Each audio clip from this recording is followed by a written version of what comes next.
Only messing. Welcome everybody to the TARDIS Zone. It's New Who Zone, and it's the end of season 5. Matt Smith's. We're doing the Pandorica opens and the Big Bang Theory. This is going to be a very interesting stream. As most of you know, I do like the first episode, the Big Bang.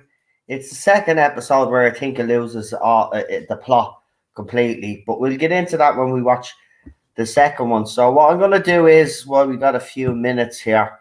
I'm just going to send the email out, and then when people start coming in the chat, then we'll see if there's anybody else that wants to join us. But I'll send out my email now to me main guest that just join me every week for the New Who. So that's that. So in the chat, we've got Sadako24, we got Gregory, Alpha Omega, and Disaster Area. Please do us a favor and give that video, give the stream a thumbs up, please, if you don't mind. And if you haven't subscribed to the channel, please do so. Earlier on today, myself and Daniel did our top 5 David Tennant Doctor Who episodes. If you haven't checked it out, please do. And the link descriptions to a few channels are also in that video that we did, the stream that we did. So check it out. There's a few YouTubers for you to check out and subscribe to. Unfortunately, I was supposed to be doing a pre-record, but the person that I was getting on as a guest actually has internet problems. So we will have to reschedule that maybe for another night. Now, it might be still possible that I might still go ahead tonight. I'm not going to guarantee that it will. But if it doesn't, I will have another video because I seen something before I came on that needs to be highlighted. BBC wasting money yet again. I'll show you why later. But it's ridiculous. So I've sent the email out to me guest that normally joins me. And we'll wait for the chat to fill up till we see more familiar names as well. And then I'll add in the link and see if anybody wants to join us for this double bill feature. Top 5. Wow, too hard. Well, for Daniel, it was a piece of cake. For me, it was a lot harder, to be quite honest with you, because originally I didn't want to put specials in it, but Daniel started off with a special, so we decided with specials. But if you'd want to know what Daniel's number 1 is, what my number 1 is, what our top 5 David Tennant episodes are, go and check that stream out. It's already up. As I said, there's channels in the link description also to subscribe to as well, so check them out. And myself and Daniel will be back again to do Tom Baker's top 5 classic Who stories.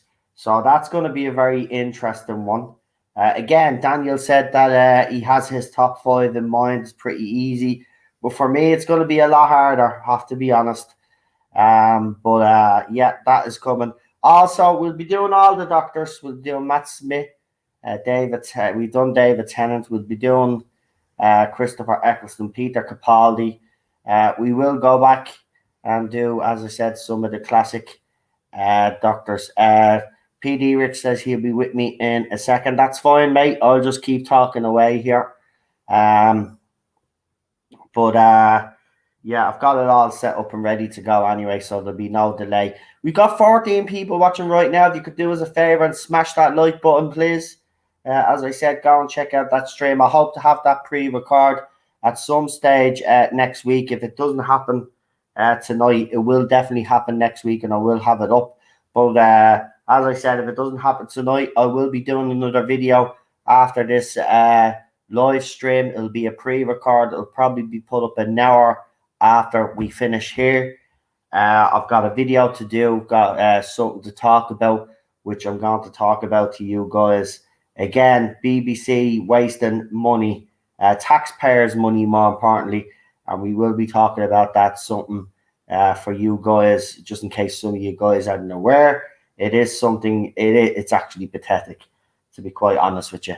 They spent millions on something that's. You will see what I'm talking about. It's quite ridiculous, to be honest with you. So here he is. We've got me co-host with me today.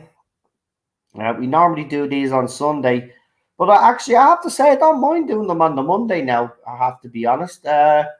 It's kind of tomorrow. Monday is kind of still a relaxing day as well. So, and I have to be honest, their numbers have been up on a Monday doing these new Who.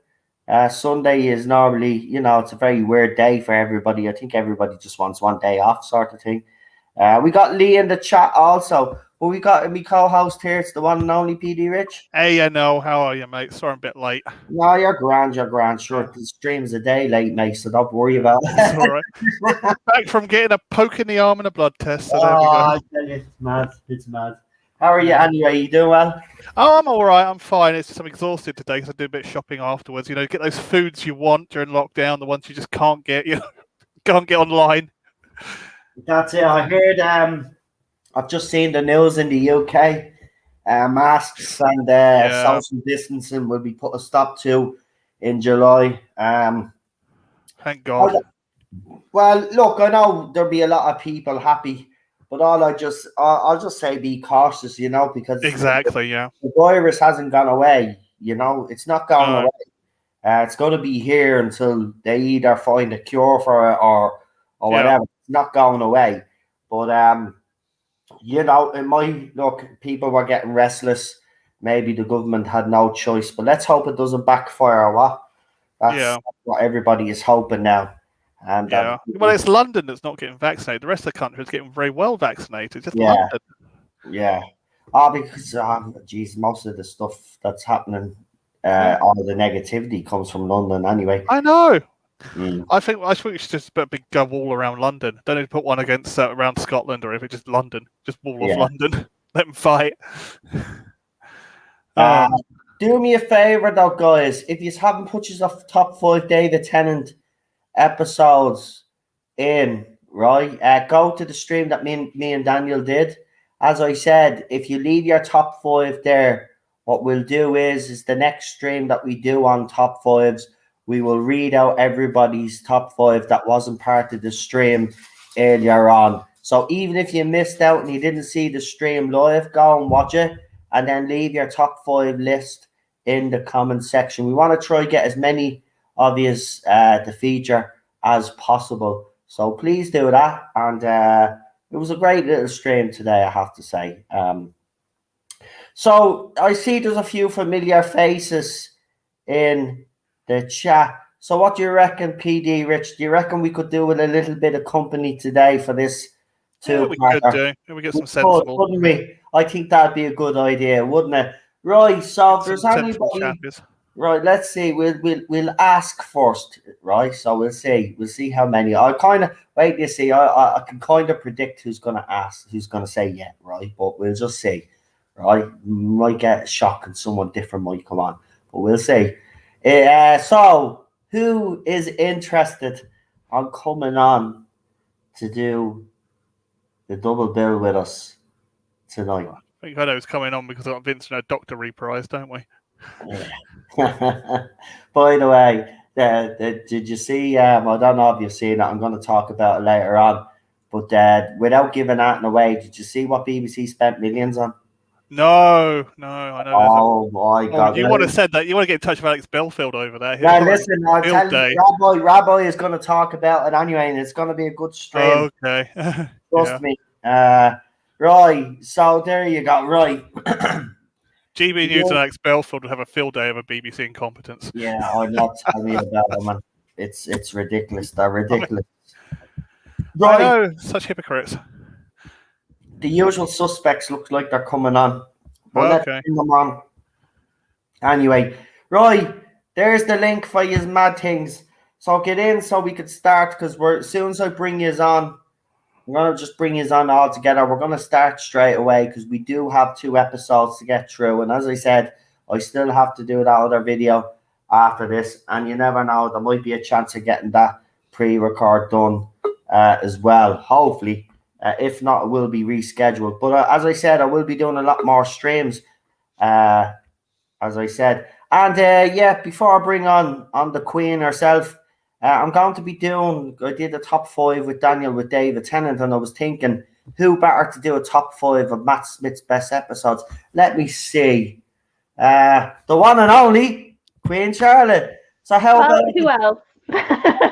would you like to do a top 5 with me? You pick your top 5 and I pick my top 5. Yeah, that'd be hard for me, but I'll give it a go. No problem. Well, there you go. So Charlotte will be joining me. We'll arrange it at some stage. Charlotte and myself will be doing Matt Smith's top 5 Doctor Who episodes. And of course, top 5 will not be the same as me and Daniel's top 5 showed completely different. Like, we had same episode, but in different places. But I think there was only one episode where we both had the same episode, and the rest were different. But it was very good. And Garbage says, problem being hail sore. Oh, that reminds me. Can everyone please like the stream, or you're all homophobic? Your list of vibes. Oh, the laugh that we had earlier on today with me as well, bringing that up. That was fantastic. And here he is, the one and only problem being. Hey, hello. How are you? Hello, folks. How you doing? Not too bad. Not too bad. Bigots, as I say. Oh, and don't forget sexists. Yeah. Oh, sorry, yeah. And don't forget rabbis and neo-Nazi. Yeah. So I mean, look. You know, I'm worse than the BBC. Then I must be the lowest common denominator because I've ticked all boxes. I've got a female on my panel, and I've got a proud gay man on my panel. I've also had Jewish. You got 2 gay men on your panel. Oh, there are 2 gay men on panel. Well, what can I say? One slightly on the spectrum as well. There you go. What can I actually say? There you go. But look, look, when that must make you ableist as well. I didn't come out and say, well, look, my co-host is this, that, and I didn't open my mouth. I didn't need to. Everybody saw how ridiculous I think that that's was. it now. He backtracked very quick, and he's trying now to make excuses. Bottom line is this: you were in the wrong. You realised you were in the wrong. You did it in the public place and realised that you'd messed up, and you pulled those tweets before you were actually getting sued. Because I would have sued you this time, and I'm actually serious. I would have sued you this time because I'm sick of you. You got grounds to. That's defamation. I know. Right, let's bring on the next guest because feck him. Who cares? Let's bring on the next guest, the one and only Alpha Omega. Hello, guys. Hello. Hey, channel host. By the way, happy 4th of July to all of our American friends. Oh, yes, happy yesterday birthday, America. Happy Treason Day. Thank you. Happy Treason Day. Yeah. In offense, Prince George was a clot. There we go. Ungrateful colonials. I put that tweet out with that message, and it's had over 550 likes. A lot of people got the humor there, so it wasn't meant to be. I know some people still have a sense of humor. Yeah, it's great. Yeah, it's just hidden in the because you can't be funny anymore, so people just hide. We've got one more guest.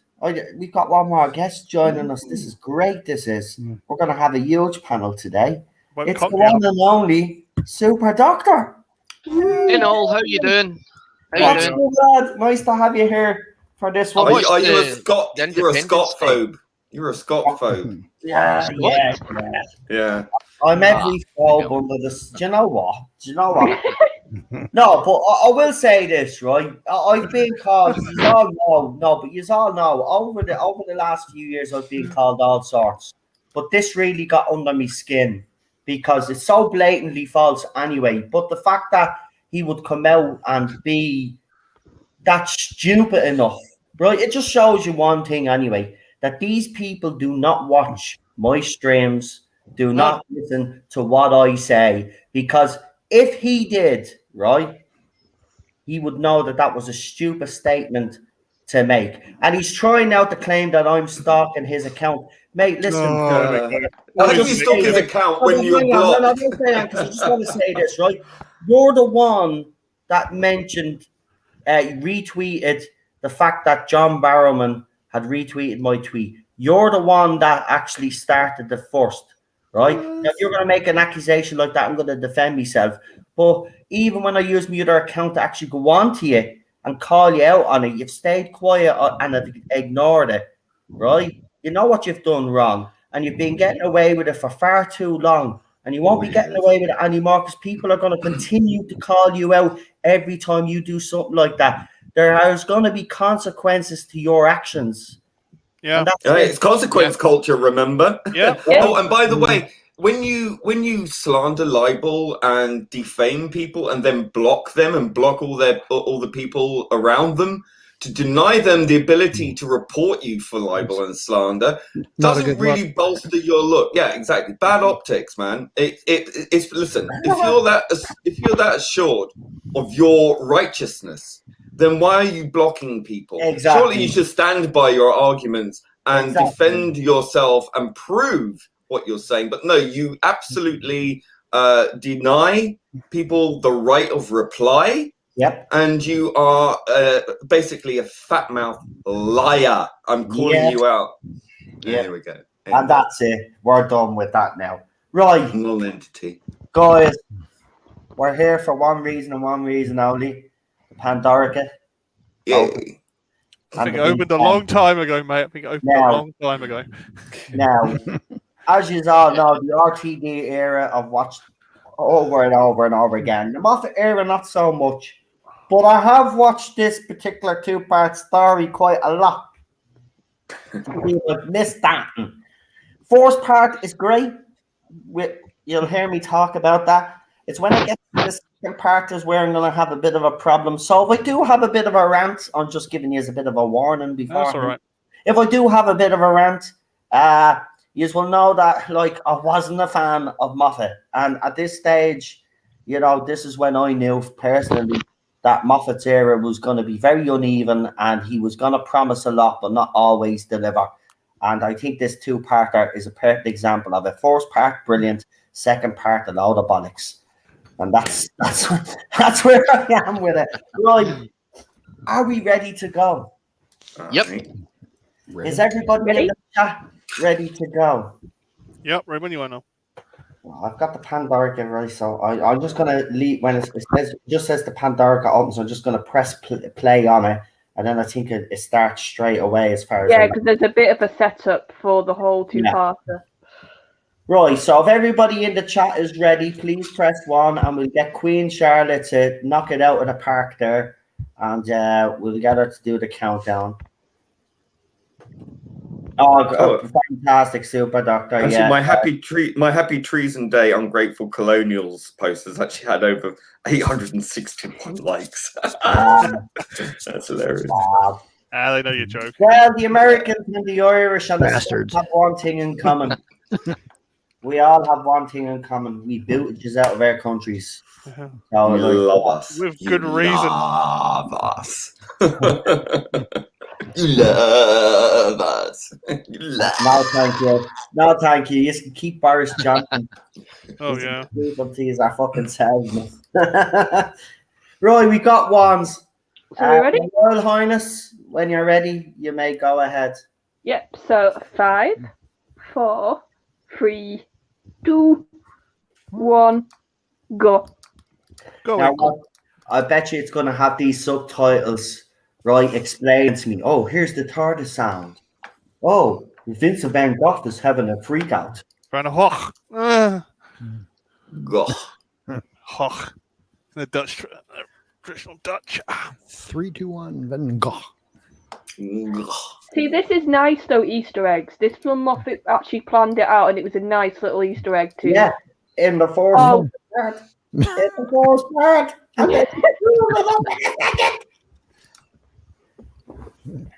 I've not seen this in 11 years, so... No, I haven't seen it since it broadcast. So. Yeah. Okay, so this is going to be interesting. So this be like new for you guys again. Yeah. That's the same for me. I've not watched this in years. Like, there's certain episodes I can watch and repeat, and to be fair, I forgot how much I love this two-parter until I watched it again at the weekend. It's been a while since I've seen it too. But it shall change your mind because how bad series 11 and 12 Well, was. this is the thing. This is what I'm kind of thinking. Will I change my mind, or will I stick to the opinions that I had? Because I was very strong about part 2. I was Yeah, really I thought annoyed. part 2 was a bit weak as well. It's I, 10. I was really annoyed, man. Oh my god. Yeah, River Song. Oh, Storm Oh, and Cave. this is one, and I also these episodes reminded me why I liked River at the beginning. Yeah. Why I actually really liked her character. This 2-part is really good, I think, for her character. Yeah. It shows a lot of her off, and it really is like, why can't you keep her like this, Moffat? Like fun and flirty, and not like bashing blokes at every opportunity.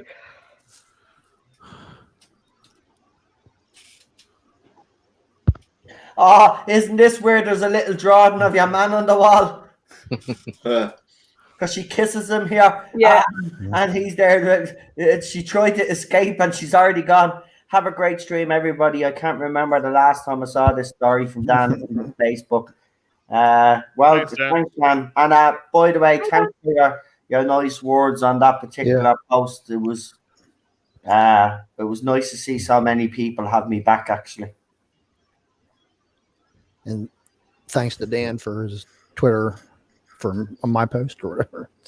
Look at that. I'll I listen said to I this like then, the sass. I really like the sass of River when it's like this. Yeah.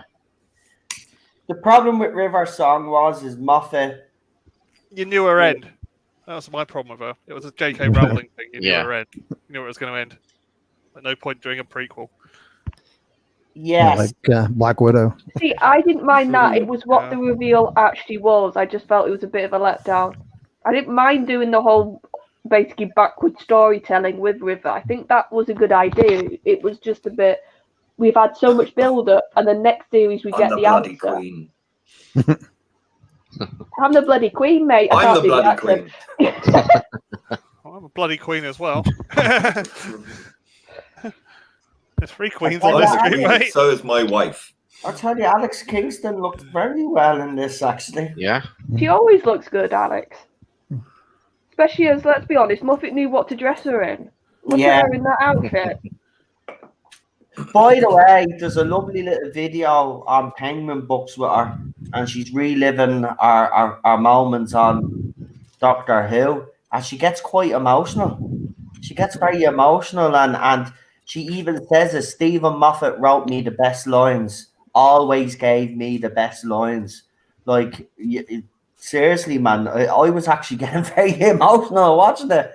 Well, this is the thing. Like, considering that Moffat got such a bad rep for female characters, if you actually look at his female characters, they are very well done. I'm not saying like every single one, but if you think of Amy, Yeah, I agree. River, you even think of Vesper and Jenny, even though they were like, I got a bit fed up with them near No, the end. you're right. You agree. I agree. All these female characters were rather strong and well written. I don't know why he gets that criticism. It's because he actually let them be sexy. I swear that's what it is.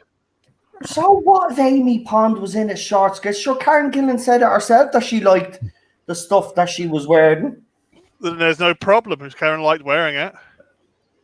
Like, if Karen had a problem wearing that stuff and she actually said something, right? Yeah. People should listen to her, you know what I mean? Like, but if she didn't and she liked being put in the club, well, then forget about it. Who cares? Get over it. I love this bit coming up, the whole message. He bigs it up so much, and then when you see what it actually is. Yeah. So you start wearing jeans quite a lot then. Yeah. When Moffat was getting criticised, like The problem with Moffat is he started kowtowing to the fans. He started kowtowing to the wrong fans. Hello, sweetie. Imagine kowtowing to the loudest. A fucking mountain like that just to say hello to the doctor. But that's River. It's flashy, it's big, it's in your face, and that when it's done right with River.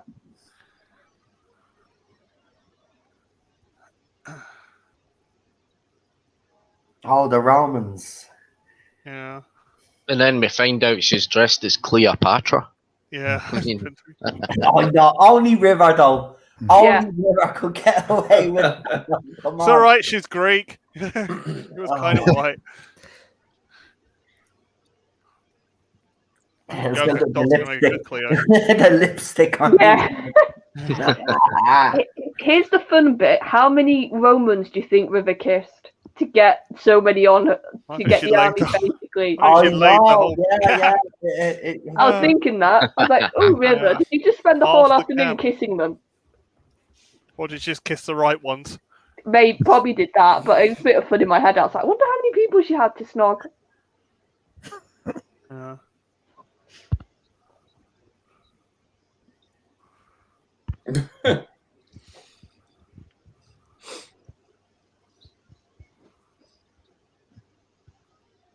She looks well as Cleo as well, though, I have to be honest. Yeah.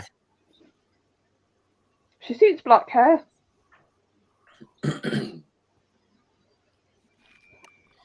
I love that painting.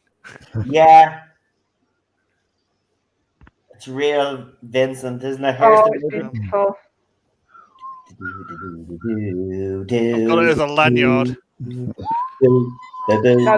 that is a cold open. That is a cold open.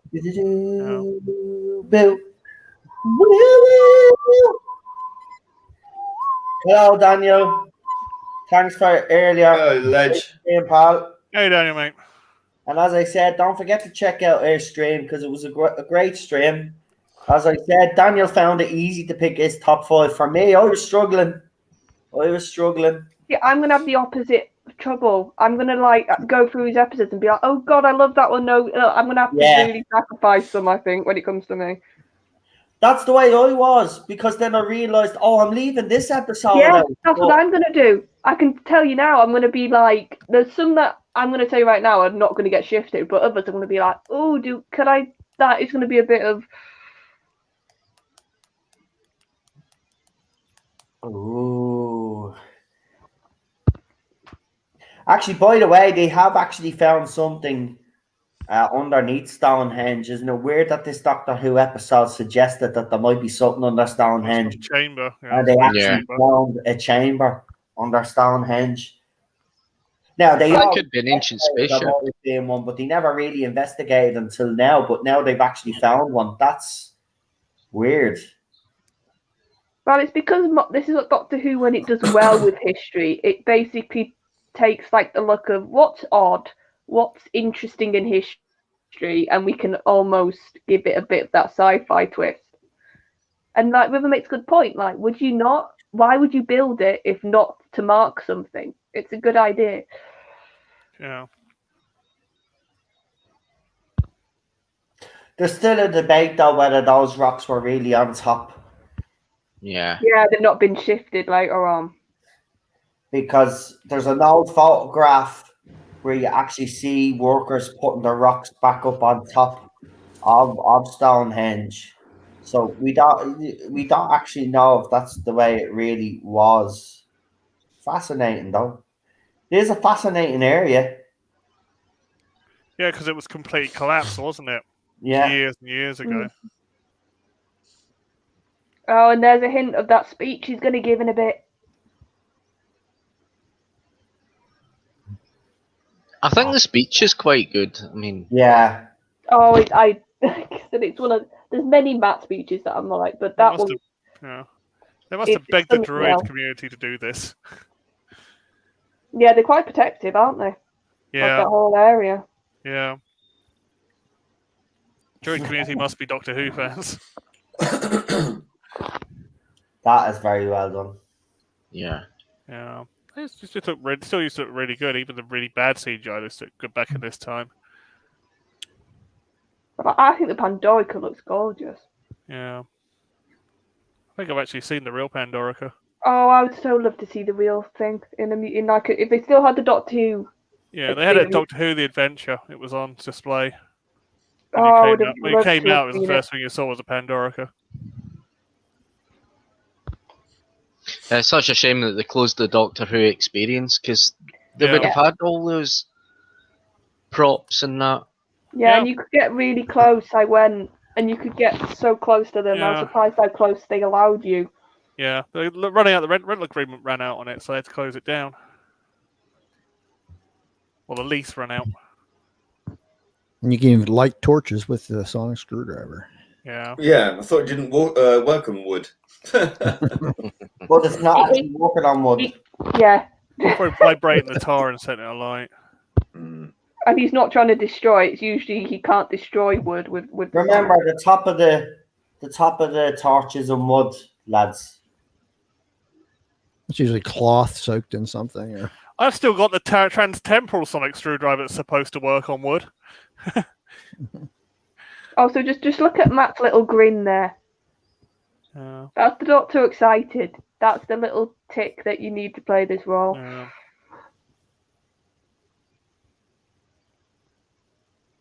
I love when it lights up. It looks rather impressive, the Pandorica. Amazing, yeah. Yeah. I think the props in the set on this series have been amazing.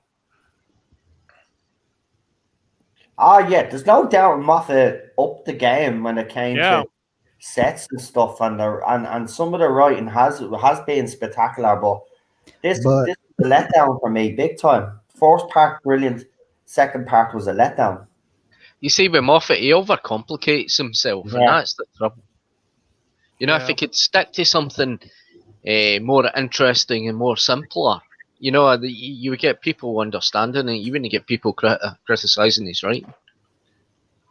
Yeah, but at least when he writes himself into a box, he doesn't destroy the whole series. Yeah. No, he teased doing that a few times. He never actually did it. Makes a mess up and retcons it a bit down the line and said, "Oh, it was a lie," or someone was joking. Yeah, and he'll always tease the fans like what he did with the name of the Doctor. Yeah. Everybody thought he was going to name the Doctor and he didn't. So, I love this there. All the fairy tales end up being him. So she literally told you who was going to be going into that Pandorica. Well, like I said, watching this again, if you listen to the description, a mighty warrior soaked in blood. It's quite obvious it's the Doctor when you listen to that description. That's what exactly, and he even says himself, but he doesn't see himself as a mighty warrior. So that's the thing.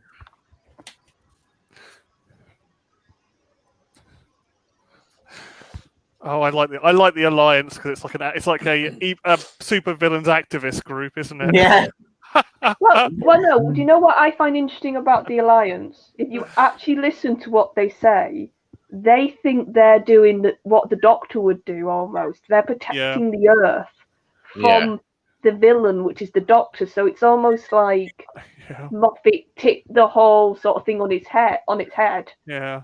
That they weren't doing it to take over the planet or to destroy the planet. They were doing it to protect the planet. Yeah. Come like an activist group of Daleks and Cybermen. Some Darrents. I thought it was a bit Hitchhikers. It is a bit, isn't it? Yeah. Yeah. And Sudoku, I really love Time of the Doctor. That's something that has got very much a place in my heart, that episode, even though some people don't like it. Yeah, this is where he finds out they're all here.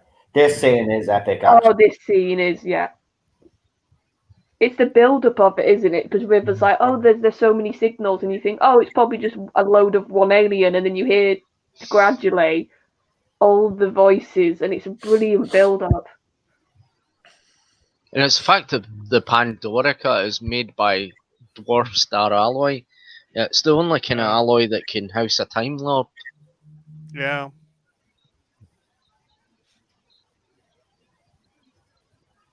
Dalek. That's the way Alex plays it. She really plays it well with the fear. You buy it because of her reaction. Oh, Daleks.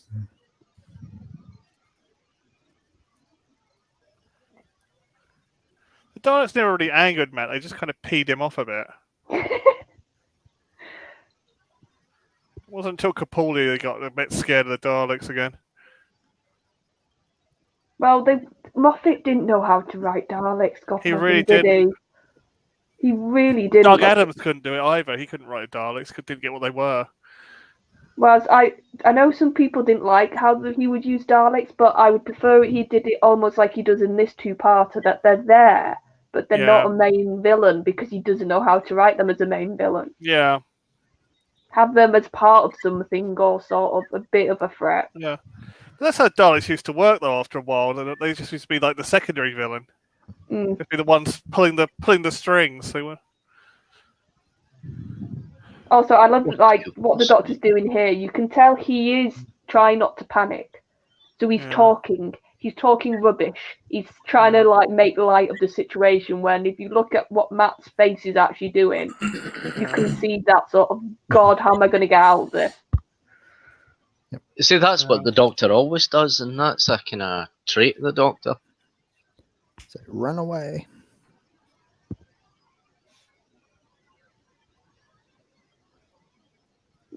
This is a nice effect with all these ships in a minute.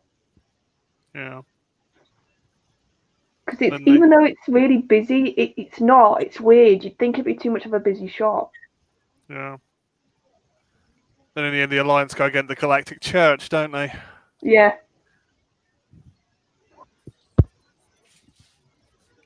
Galactic Civil War starts.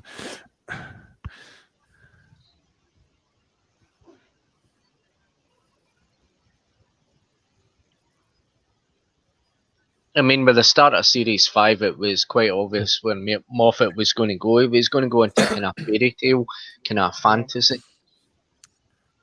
Like kind of Tom Baker, kind of. Yeah. The whole Amy meeting the child, sorry, Amy meeting the Doctor as a child was massive. Yeah. Now, is this actor famous who's the commander? Because I thought I recognised him, and then I didn't know if I was just playing, my mind was playing tricks on me. I'm not sure.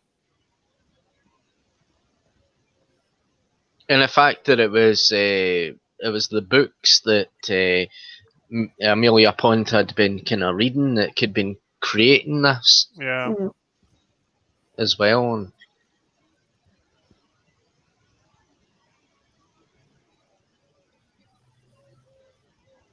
yes, it is Jonathan, a very I like complex, the gun as well. Yeah. Very complex plot. I love that. You're all barbarians now. You are.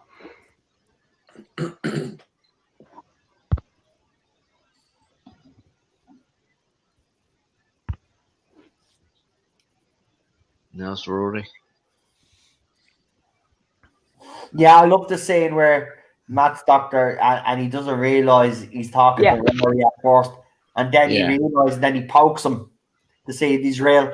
Yeah, I love Arthur's face throughout that whole scene. You can see he's like, when's he gonna notice? When's he gonna notice?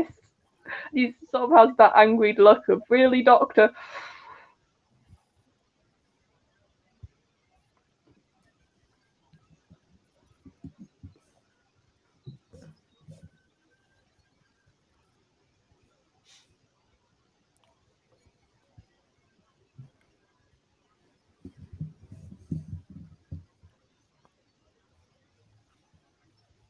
And Matt's kind of Doctor was like, he could pull all those kind of weird things, magical things out of his pocket, just like Tom Baker. Oh, yeah.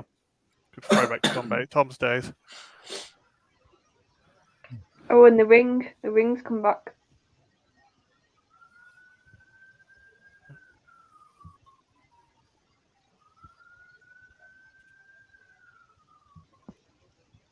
No.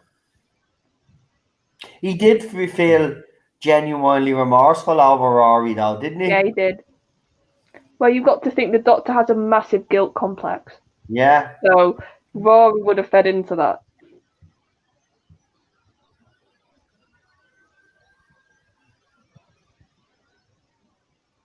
He's even still trying to get her to remember. That's what I love about Matt's Doctor. Yeah. Well, I love, obviously that would be the next part. He reboots the universe to save it, but there's a personal reason he reboots the universe, which gets me every time. And he sort of hints at it a bit here when he talks about a house. Yes, it won a Hugo Award.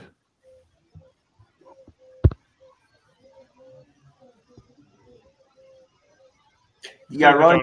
Yeah, it won a Hugo Award, Super John. This is the line here.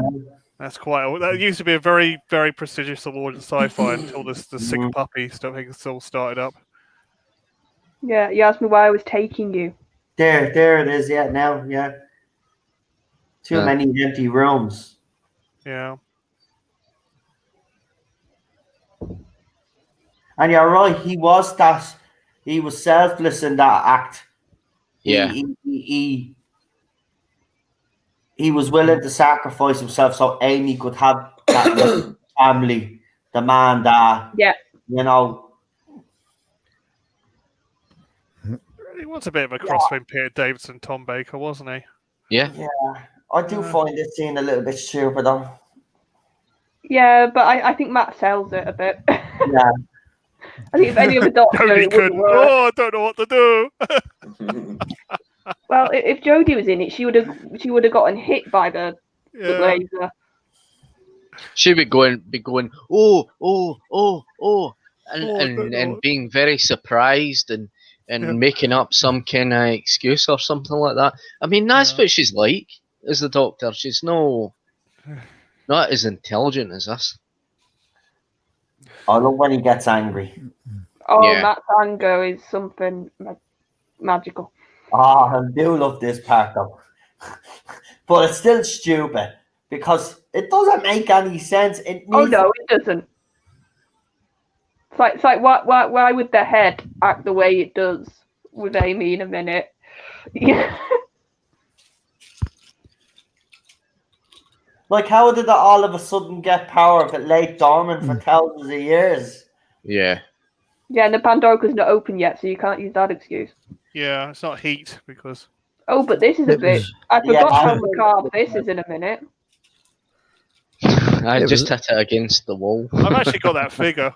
Actually, maybe that's where Christian got his idea for putting dead Time Lords into cyber suits. Yeah. It was waiting for the time for Doctor to show up to activate. Yeah. Oh, so actually not like this. Where did the darts come from? Come on, Moffat. You're already starting me off, man. We're not even halfway through this episode yet. Oh, did you hear that Star Trek line? You will be assimilated. Moffat does Star Trek. I wish Moffat did do Star Trek, actually. It would be a bit better. Like, here's the body now. And then this part's just stupid. It just picks the head up, right? And reattaches itself. Yeah, but a cyber person would do that. Cybermen would do that if you think about it. Right, but but their brain is still in their head, isn't it? Cybernetics, right? But it also needs the human component. Right now, the body that's inside that is a rotten corpse. It makes no sense. The brain would be dead. Well, but here's the thing, like, Nuku's been a bit weird, like, about the whole body. How much of a body do you actually need to make a cyberman? No, you're right. It's never been. It has been a bit iffy on that, hasn't it? Because, if you think about Age of Steel, it showed, like, the membrane stuff. So to me, that made me think maybe they don't need a whole body. They just need enough to make that membrane. So if it's not a whole body, then this would work. Ah, here we go. Here's the scene. Now, Rory. Back from the dead. Yep. I was delighted when he was back. I have to say, I fist pumped the air. Yeah.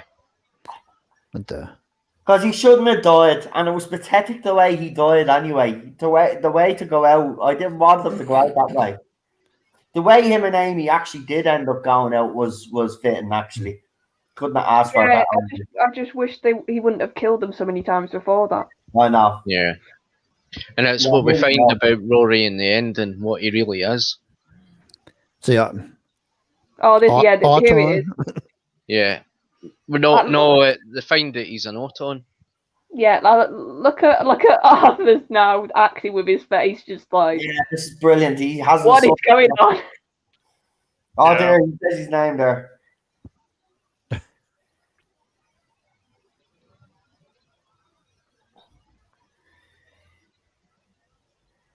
Some awesome plastic guns. But they weren't cyber weapons; they're preachers. He said his name. Rory. Still doesn't realise.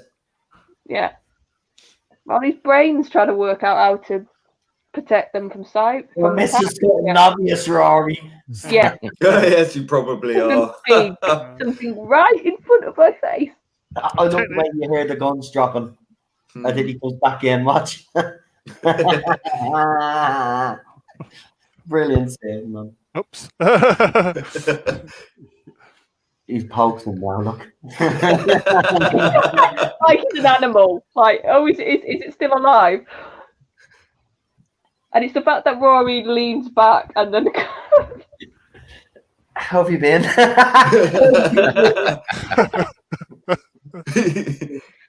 Oh, for fuck's sake, I forgot how funny he actually was in this.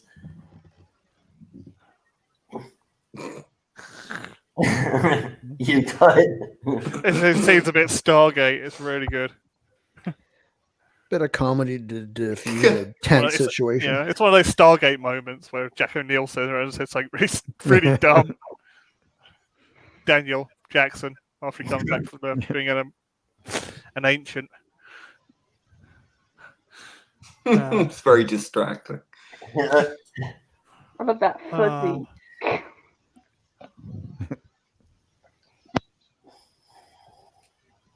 She doesn't know who you are. Yeah. Well, you've got that heartbreaking scene when she wakes up. He can't touch her while she's sleeping. That's problematic.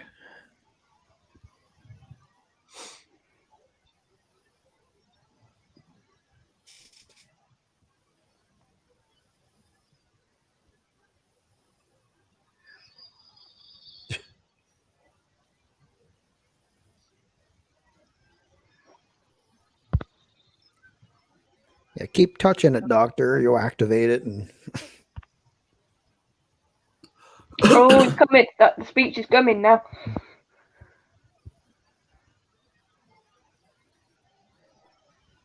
Oh, I love this speech.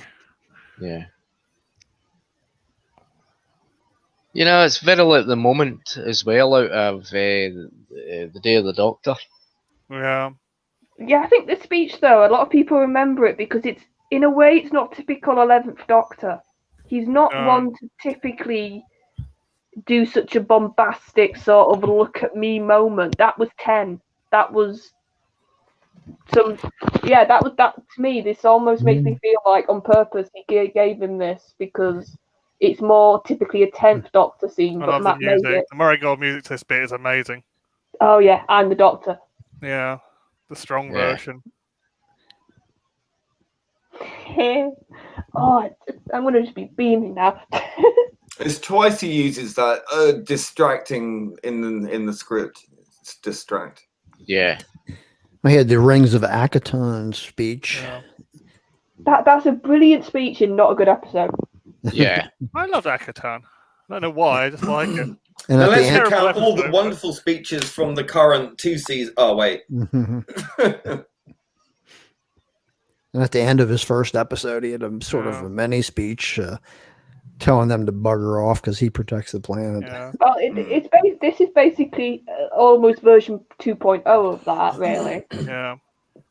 Because he's basically flexing now, saying, "Look at me. I've always defeated you. Shove off."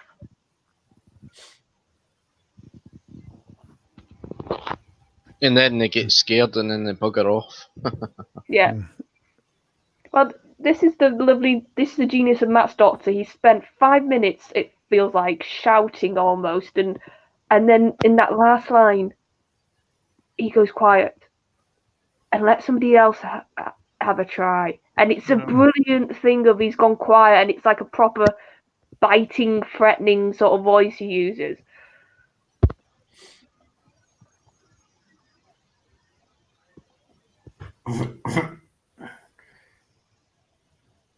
And this is where River finds out that all is not as it seems.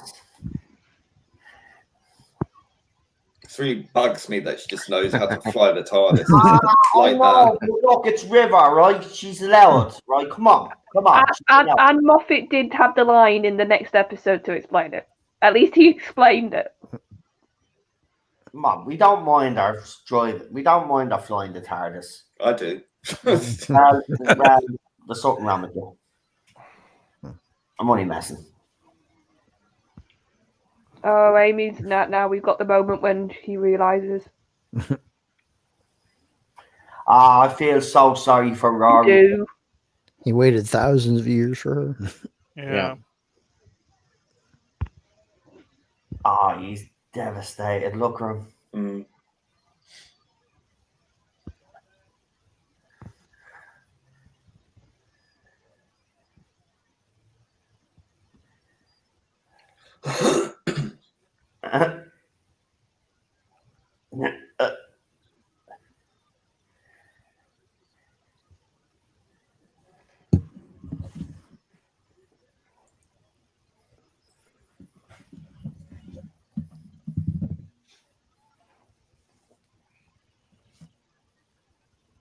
Oh. Storm.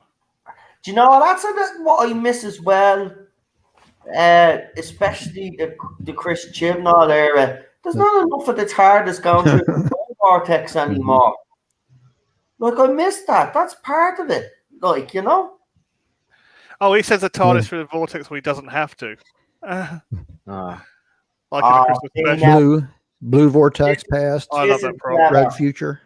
This is Moffat now. This is clever because this is where you see as well where everybody realizes that it wasn't the Matt Smith doctor that was talking to Amy in the Angels, Weeping Angels double was actually this version and not the other version. It's brilliant how he did it. And you know what? All it was a subtle difference. He didn't have the jacket. Yeah, and you just thought, oh, that's just a flub they put in by accident. Yeah. Yeah.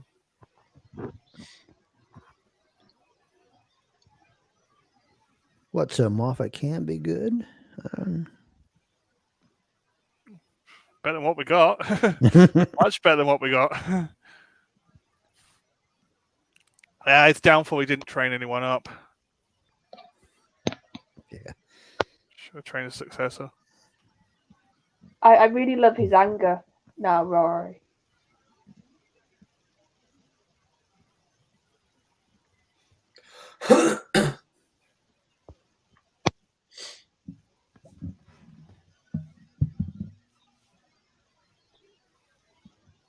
See, I didn't like that line either.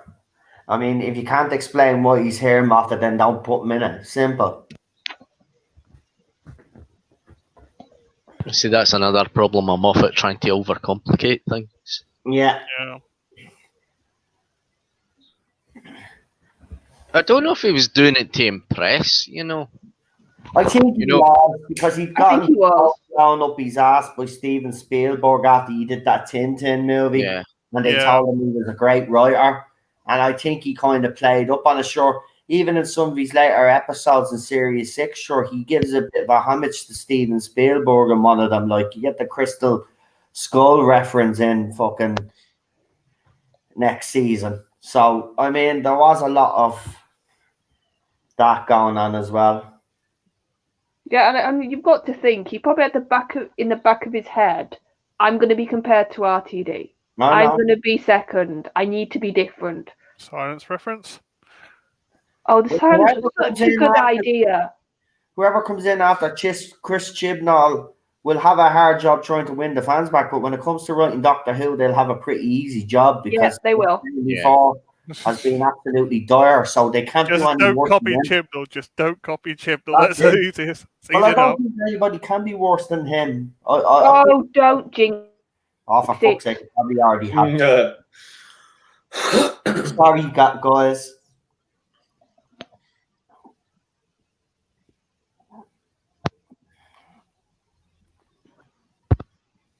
Right, but the one thing that I don't understand here is it brought her back to the 21st of June or whatever, right? Mm-hmm. But why is the gaff all fucked up? Like, why was the front door kicked down? Was that the silence? Was that the silence that had landed there? Yeah, I think so, yeah. and also they had to go through Amy's room and her things, the Alliance, to find the book. Oh yeah, so they Yeah. picked the thing. That's right. So they So would have kicked the door in and done damage. that's right, but they also said they needed to check to find a trap that was too good for the Doctor. Yeah, too so they hard used for the his Doctor companion. resist. Yeah, Yeah. that's why the panda. Yeah, Your mother's a bit of sickle, River. They do Princess Oh, House. Doctor, why do I let you out?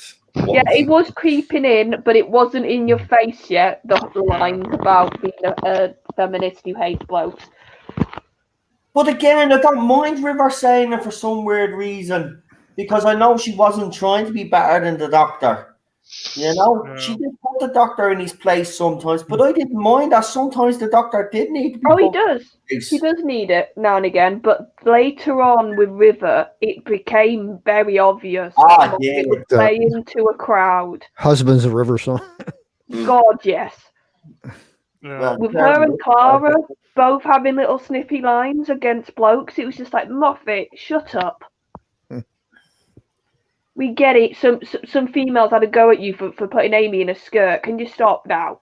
Yeah. I love how Rory is jealous here of a Roman giving Amy a blanket. Yeah. Yeah. Oh, that's an interesting question, unknown. If one of 11 stories were in black and white, which one would you like to see? Oh, that's This one. interesting. This one. Really? I don't know about this one for black and white. Mm, The 11th hour. Actually, no, I've got one. I've got one that would work well in black and white. The one with the dollhouse, Night Terrors. Yeah, for Yeah. next season, yeah. Yeah, like a Hammer horror. That would, Think about yeah. black and white. be like a and Twilight Zone. music. Yeah. And there you go. You got a perfect fucking Hammer horror Yeah. episode.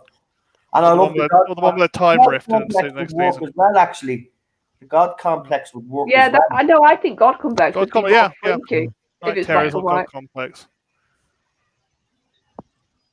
Oh, see, I like it. It became a bit of a trope, but I like the whole crying to show your emotion that Moffat did when the character Yeah. didn't quite know why they were crying.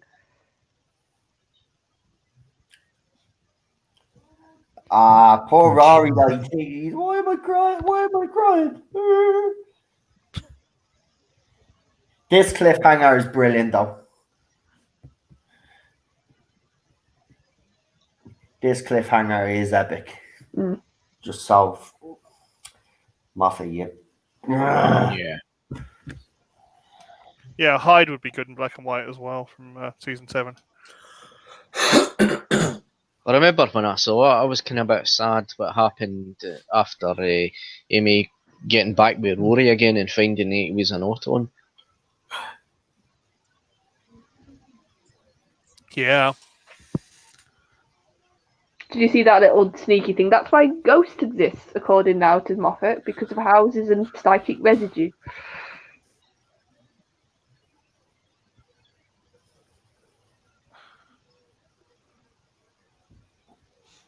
Mhm. Well, I think this is a clever reveal of what the Romans actually are, because nobody would have guessed, would they, that he was bringing that villain back in the way he did in this Yeah. episode. She remembers.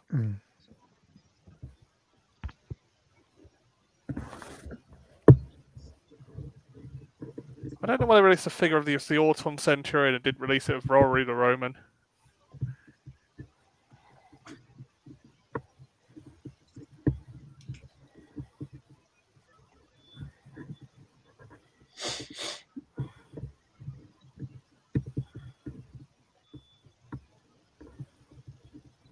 So silence.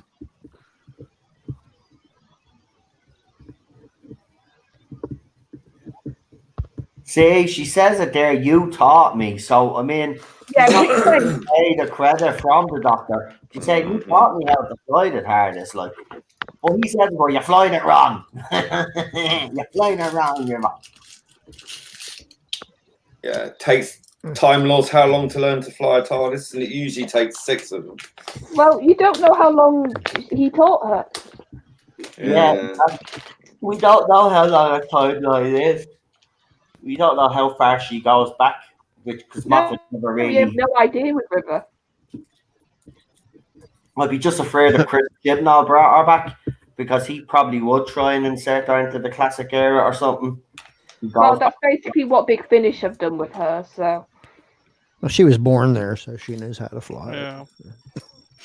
And it's not only that Time Lords can be implanted with the secrets of the TARDIS and how to operate it through their psychic so all we link. have to do is do a through mind the swap memories. thing with her. Or, Yeah.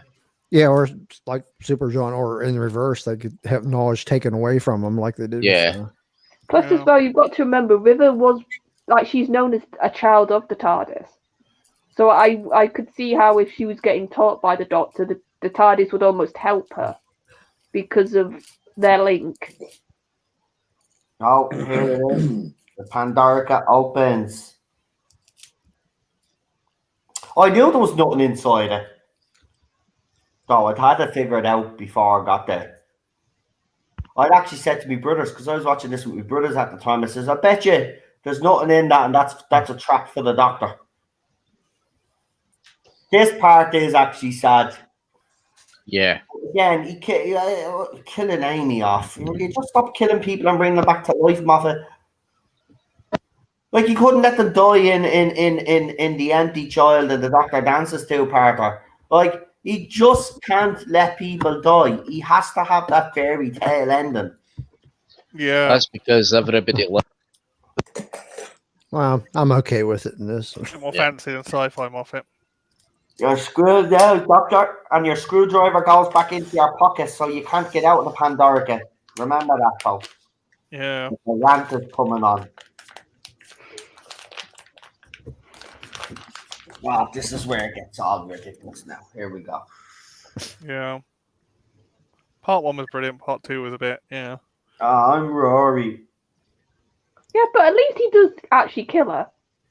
Yeah. Yeah. No, It's you not- don't do it on purpose. Obviously, it's It's also- programming. but still. Yeah. But I'm glad you remembered him before he kills her. Yeah. So Nestine mimicked Rory to lead Amy to him. Makes sense now.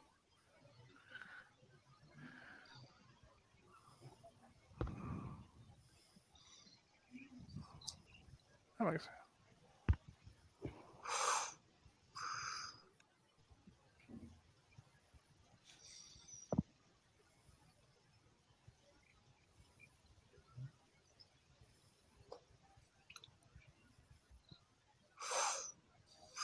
Understood.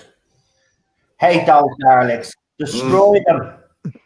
I forgot they appeared in this until I watched it again. I was like, Lockdown Teletubbies. Destroy them. Too much color. Lego Power Daleks. Ranger. It's not Yeah, even I a just hate killer. what Moffat said about them. Oh, I based them on the Aru Daleks. I'm gonna Aru's call them what not they your are. license. Gonna call them what they are. Fat Daleks. No, No. fat Daleks. Right, now we got Someone ate thin all the Daleks. Scaro pies. See, the problem with the Daleks is that they're too plasticky looking. They Yeah. just look plastic, and they look like car bumpers. Oh, now we have Cybermen. Scores back. Ready for you. Teflon grills. Yeah, as well. I do like the new Dalek voices though. The voices Yeah. are more sinister. I'd like them to keep the voices, but the design Oh, they were is awful. crap. As I said, the original design is in the Doctor Who The Vault, and it looks much better than what they actually got. It's like someone made a few And we all know sacrifices. why Moffat did it anyway. He did it to kind of get around the Terry Nation. Which I don't understand Yeah. because that seems to be a very flexible agreement. Yeah. Rory just killed Damien. Now River's trapped in a loop. And the Doctor's trapped in the Pandorica, which means he can't I get don't know out. why the side Lawrence would be involved, though. Doesn't make sense. I think this was just Moffat getting He showed off. Yeah. as many villains as he could Yeah. into this Finish too. off. But it wasn't done in like this is a beautiful scene, Like it is, and then the way he Yeah. pans all the villains while Rory is holding Amy, it's good. It does have an impact. But you're right. The Silurians, I don't know why they'd be there because he actually tried to bring peace between them and the Exactly. humans. But remember, the screwdriver is in his pocket. He's trapped in a box that has scanned him, so he can't get out, and yet he does. So I hope you can all explain that shit to me. Don't care. That's Alfred's response. Oh, and Matt's acting now. Like you can see shock that they're working together. You can see anger. You can see frustration. You can see scared. You can see so many things. Yeah. And I just don't understand how Amy got into the Pandorica as well. It's a bit confusing.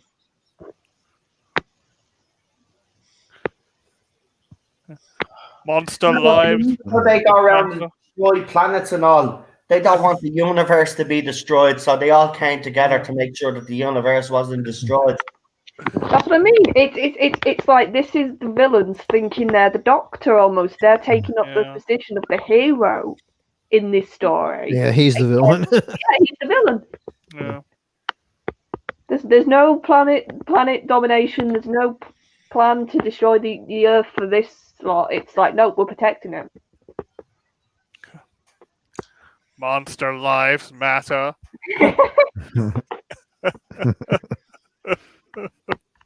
MLM. Yeah, Hashtag.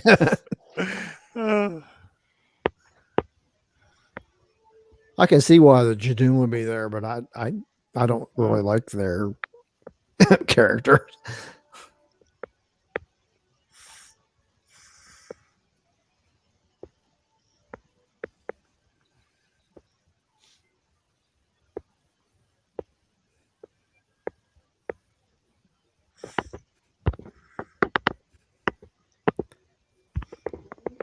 Daniel, of course I'm fangirling. It's Matt.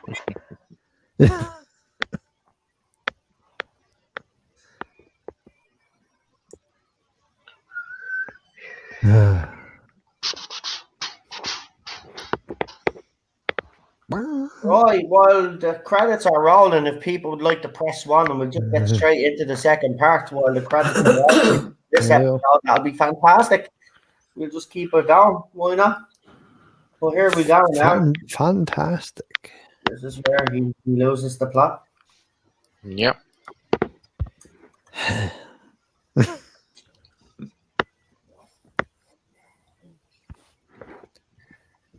Big bang. Right, am I pausing this? Oh, I'm not ready yet. Right, I'll have to pause. Hold on. Right.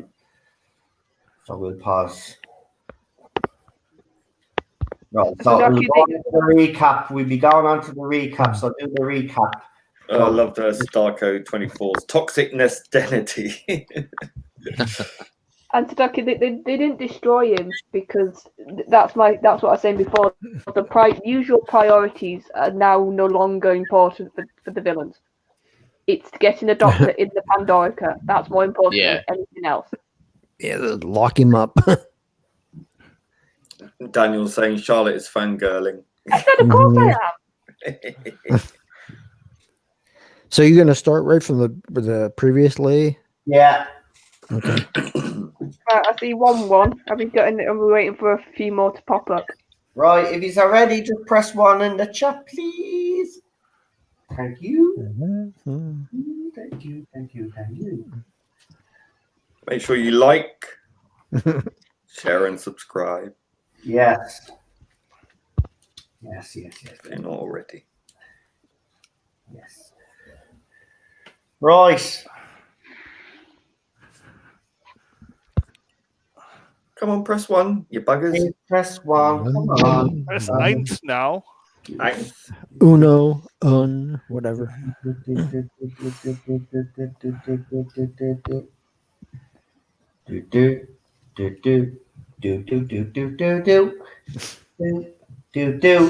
Come on, press 1. Hurry. There'll be a delay, and then all those here.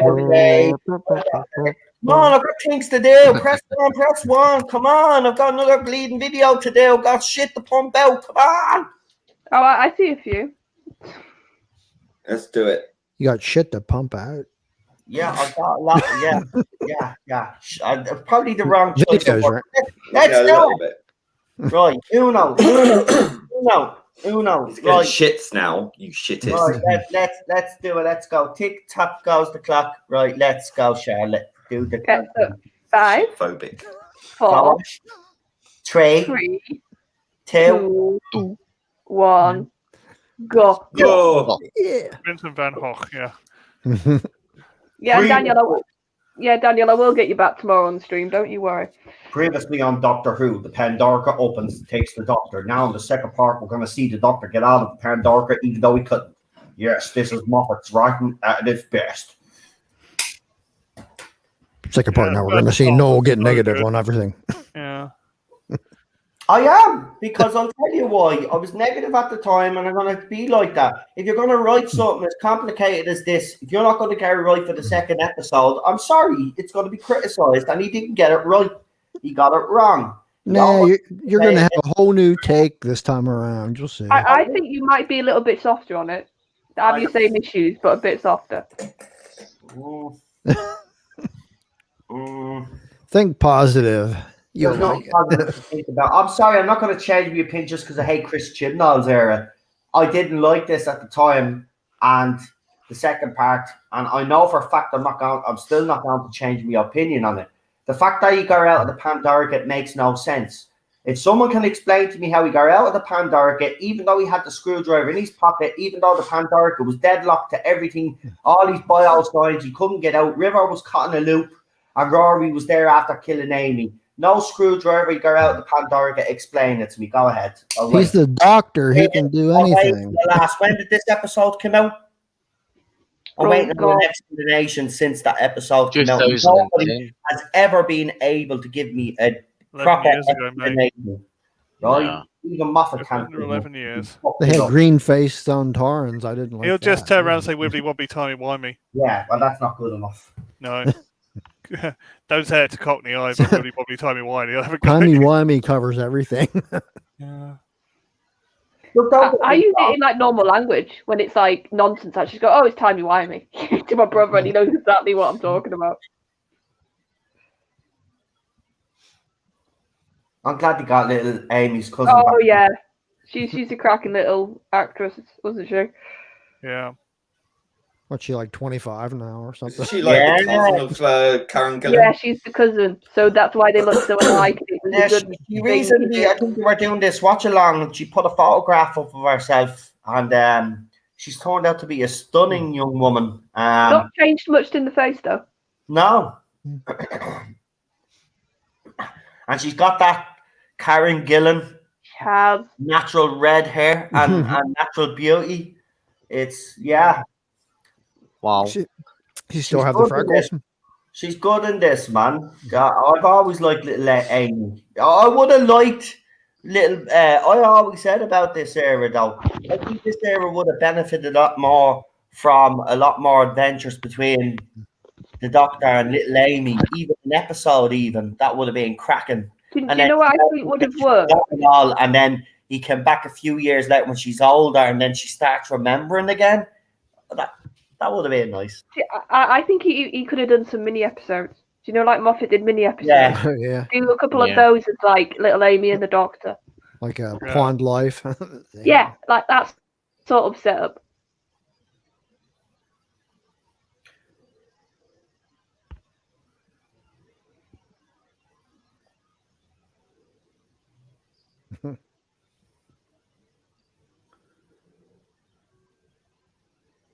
Not such thing as stars. That's what Moffat's doing here. He's playing with the audience. He's saying, like, stars are normal, right? So now, because something's gone wrong, stars are no longer there. And then the letter getting posted through the door. Yeah. See, I think it would have been a neater trick, and this is me being very nitpicky, if you would have just seen it, gone through the door, and you hadn't seen Matt there, because it's obvious that that's the Doctor. So I would have liked if you didn't see the Doctor, you just saw the letter, and then later on it's revealed it was the Doctor.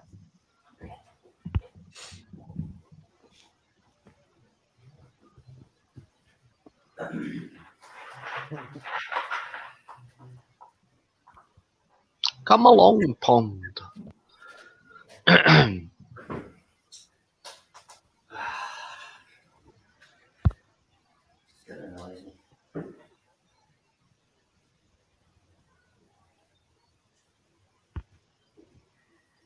And we finally see her aunt.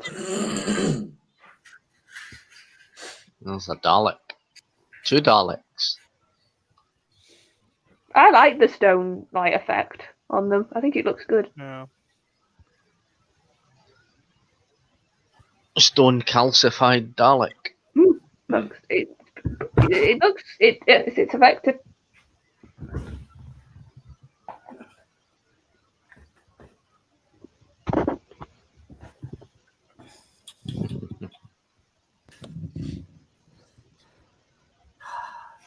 I'd enjoy the stuff where he sets it up and he sends her the thing so she goes and sees all this stuff.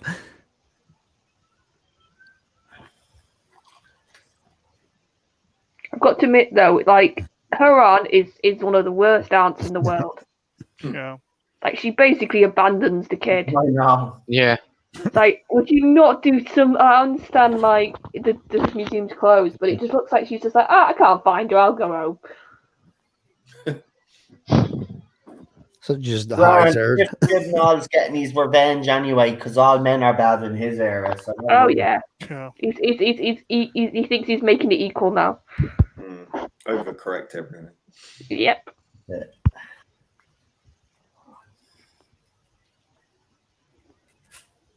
Just hides out until it closes. Yeah, just like it looks like she literally hides at the back of an exhibit, and they don't find her. Yep.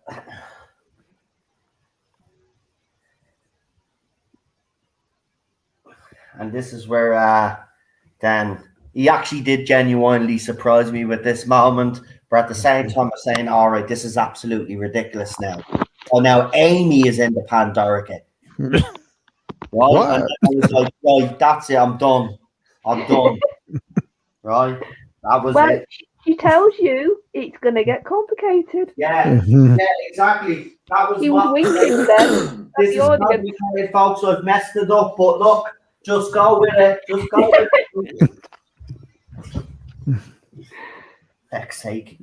Yeah, I have to listen to this line because it is one of my favorite lines because it's stupid. Yeah. This is where things are going to get complicated, kids. Talking directly to the audience. Oh God, Moffat was bad for that. He always talked to the audience.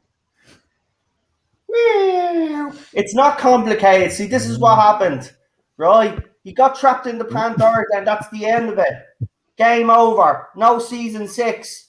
Right? But you gave us season 6. He gets out of the Pandorica. Makes no sense. See, this is how I would have done it. Right? River is in the loop, but she somehow finds a way out of the loop, and she uses her sonic screwdriver to get him out of the Pandorica. But no, he doesn't do that. Matt just magically gets out of it. He doesn't have a sonic screwdriver yet, unless she does. He gets himself out. He gives Rory the screwdriver to go and open the Pandorica, but he's locked inside the Pandorica with the screwdriver. It'll be okay. It'll work out. Maybe I am being a bit of a sourpuss, but I expect me writing to be better than that. I did like this scene though.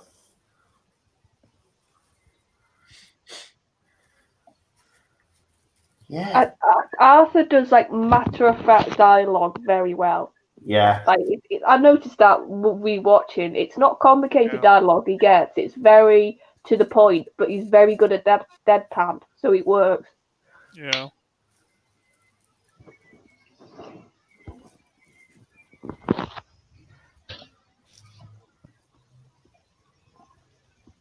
Yeah, sometimes when this doctor's just going to appear now with a fez and a mop in his hand for no reason whatsoever. Mm-hmm. Oh, I like Matt. I like Matt in the fez. He looks cute.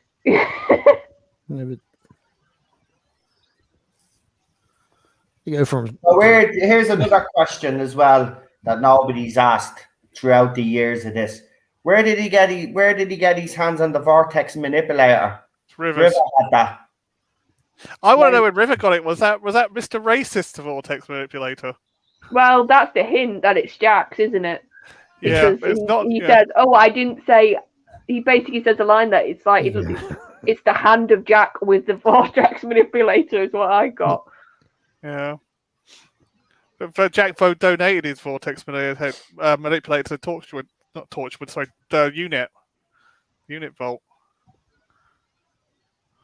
No, I'm sorry. So I think it's Mr. He Racist. doesn't let himself out. Rory lets him out. Yeah, but the doctor that gets himself out. Getting it? How did he give him the screw? See, he has the screwdriver in his pocket. So how did he get out of the Pandorica to appear to Rory in the first Yeah, place? In the future. Yeah, because that's a future timey man. wimey. It's No, no, no, no. It's Bill and Ted, mate. It's Bill and Ted. No, it's No, no, it makes no. no sense. I'm sorry, I don't care what this the bootstrap paradox that someone has come up with. It's bollocks. It's bollocks, right? No, that's time travel. That's Well, no, yeah. Who It's came out basically- with that classic era? If you think of the timeline, in the future timeline, that the 11th Doctor will have the sonic screwdriver. So he's basically it's like picking up. Himself if he's locked up in the Pandorica in the first place. No, but they can because in the future he gets out. That's the fixed point. That's the fixed point in the future that that the 11th Doctor gets out. So off that fixed point, there will be that future 11th Doctor running about. So then he comes back with the sonic screwdriver to give it him. But that's how it works. Yeah, they Bill and Ted it. Whoa.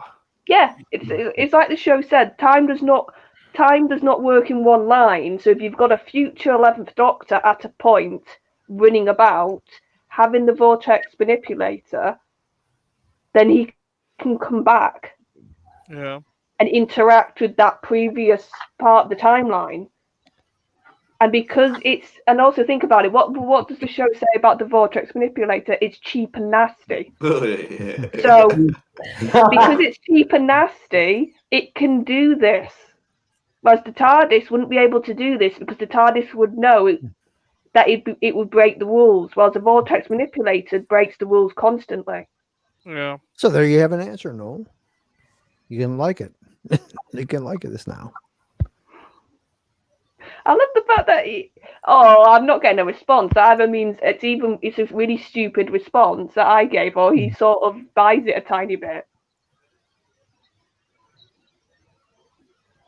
This episode's getting a 2 out of 10 from me. Yeah. Oh, and I even tried my hardest to give you an explanation.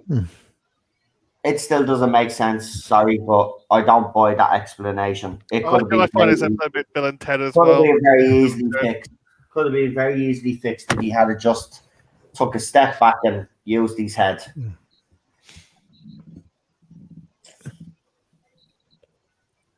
No, she is dead. That's the thing. This is another thing that annoys. She is dead. She's been dead a couple of minutes, so she's not mostly dead. She is dead. Fuck's sake, Moffat. Actually, I don't want Steve either now, actually. Fuck him. He's just a bleeding man. So the first episode, I'd give it a 10 out of 10. The second episode's getting 2 out of 10, so I kind of have to average that out a little bit. So I'll give it a 7 out of 10. Both. For you, that's quite kind. And this, you can't, again, No, this it is makes a bit no too sense sci-fi, because you right? can't occupy the same space and time. Yeah. It's too sci-fi trope, this one. Like, if the Doctor can't, he did it with Okay. Knowles in Father's Day. So this can't happen. Rivers vortex manipulator. Fuck off. How did he get four vortex manipulator? Fuck off, Moffat. He left it in a bag. Oh no, next to yeah, but Pandorica. can that happen because it's already in a parallel universe that shouldn't have happened? Basically, because Maybe. that could be. universe shouldn't have happened, I know means that you can have. Yeah, you're right. They did construct this universe from Amy's memories, but still, if he's trapped in the Pandorica, that happened. That's real. It might be. No, that's real. But what I'm saying is, this timeline with the TARDIS exploding and becoming the sun, and there being no stars, wasn't the original timeline. So does that mean because it's a false timeline in a sense? It was created out of a major event that was the TARDIS exploding, which was a very unique major event. Yeah. So if the universe got created by a paradox, does that mean you could have a paradox like older Amy and younger Amy? Yeah, probably. It's paradoxical universe. If it was normal Earth, then yes, you're right. Why does Moffat always end a series on a paradoxical universe? Did it in series 6 as well? Yeah, he did. I'm just going to keep trying to think of. I'm just going to keep explaining stuff to you now. Keep trying. No, he sort of agreed with me with that one.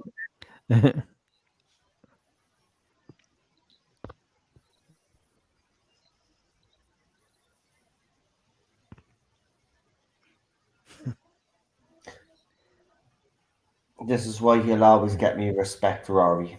Yeah. Oh God, yeah. It's the one story arc that I do like of Moffat's. It's the Rory and Amy love story. It's like Moffat sucks. Yeah, he sucks overall, but when it comes to certain shit, he's good. Oh, this is where Amy finds out that Rory's been looking after her.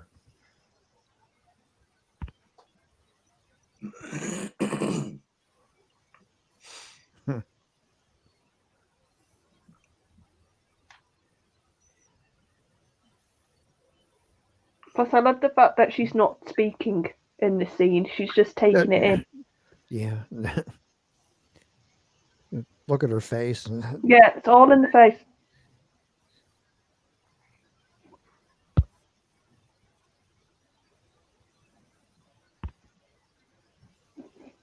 Oh, she's good. Good actress.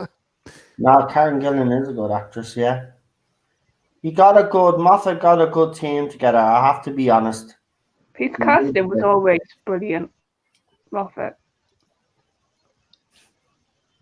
Even Matt Lucas, by the end, I didn't hate his character. At the beginning I did, but by the end I actually didn't mind Nardole. I like Nardole.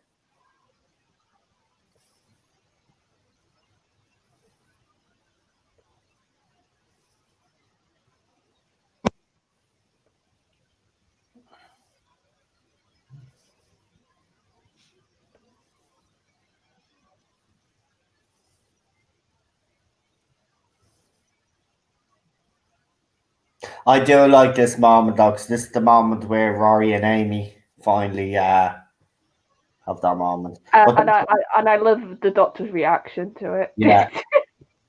that other instance of him not understanding human behaviour, which just works brilliantly.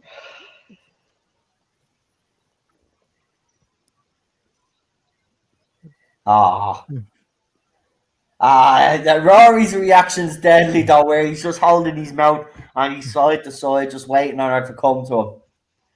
Yeah.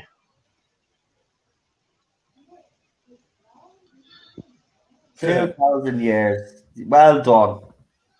Well done. This break. That's and a proper Rory right there. You're thirsty, get a drink. Don't get your own drink. Oh, she's a kid. They like to moan. Oh, for fuck's sake. I like the decay. Alright, so that explains, even if Amy was dead, she was in the Pandorica, so the Pandorica restored her.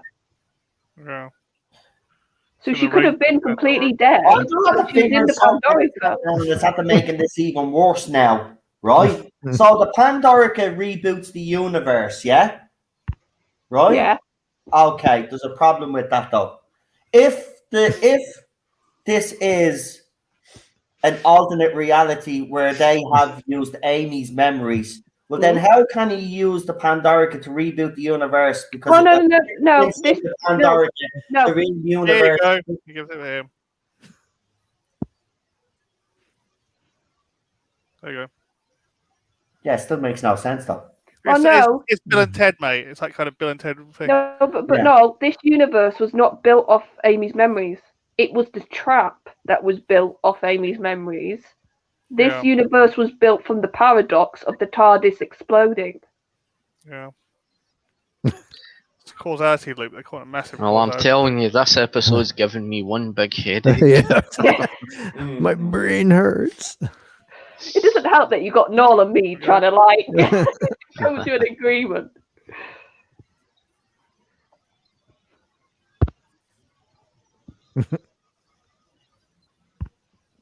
It steals the drink that she was drinking in the first place.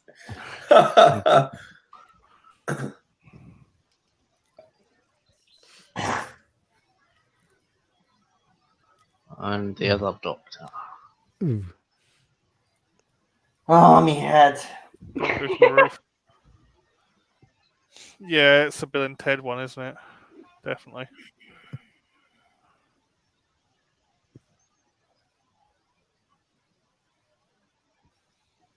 I love the juxtaposition of him being like, "Oh yeah, that's me dead." He's quite calm, and then you got Amy and Roy in the background like, "Doctor, that's you dead," and they're shocked, and he's just nonplussed almost about it.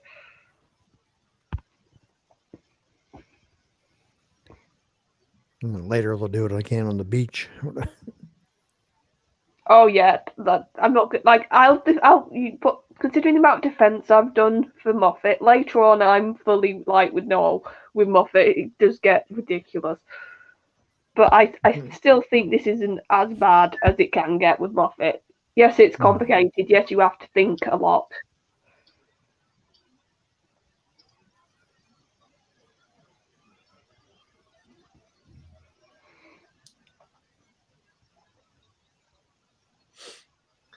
But it's too much thinking, in my opinion, for this episode. It's just too over the top.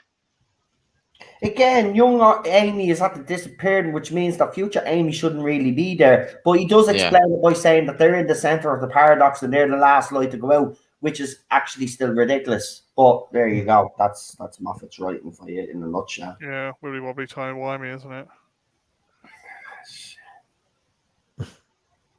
Like, don't get me wrong, right? I love complicated stuff.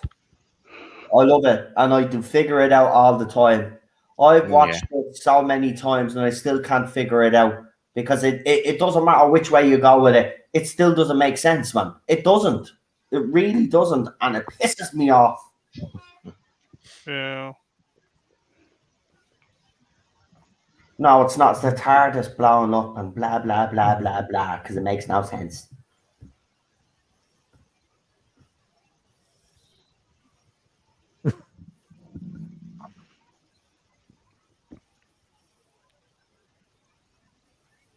Stealing satellite. Good question for another day. Yeah.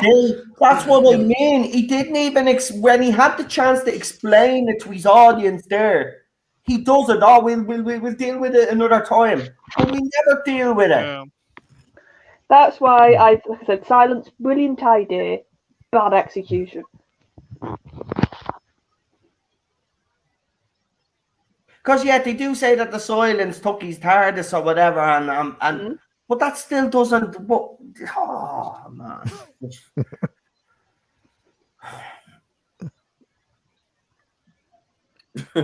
Trust the plastic. Amy's face though when she said that, she's thinking plastic. You know what she's thinking.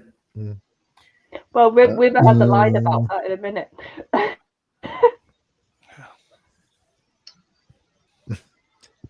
Just thinking Jody's screwdriver.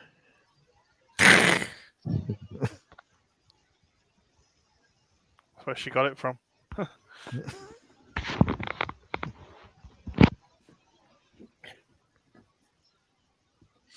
And in fairness, if the TARDIS has enacted emergency protocol, right, and saved her, put her in a loop to stop her from dying, in reality, would Matt Smith be able to get into his altar with a vortex manipulator? I don't see that happening either. Well, yeah, but would the TARDIS see the vortex manipulator? I can't speak. Would the TARDIS see the vortex manipulator as a threat? It would only have safety protocols if it sees a threat.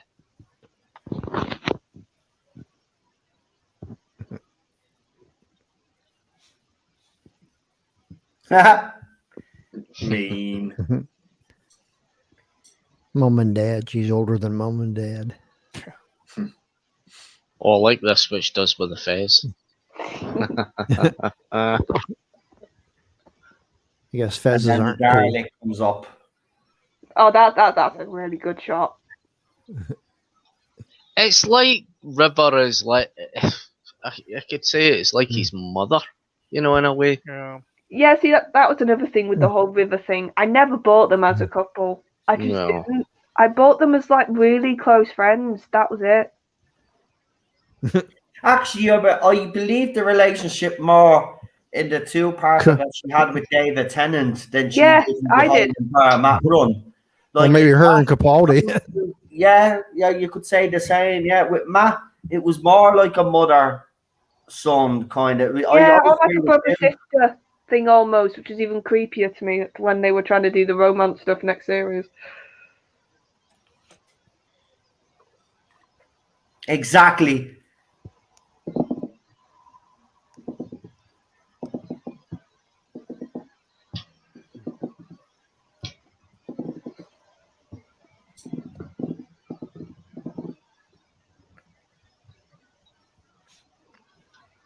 But it wouldn't be that universe. Oh! No, that's the point. It's the Prime. It's the old universe. That's why it works, because it's the previous universe that wasn't born from a paradox.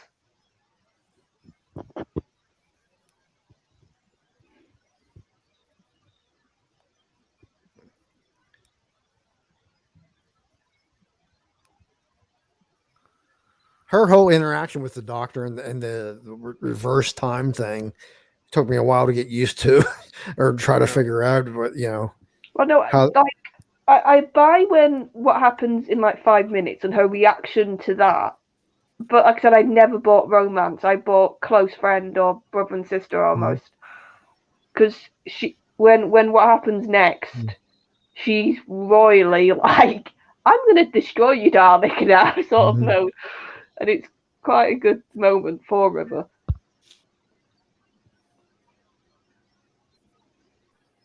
We're going to get pick Capaldi early. No.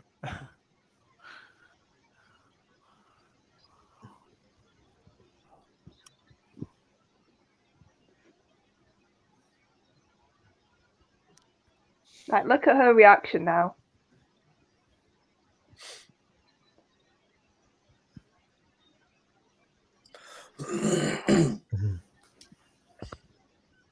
And I'm sorry, a Dalek wouldn't beg for mercy. No. That's not in their vocabulary.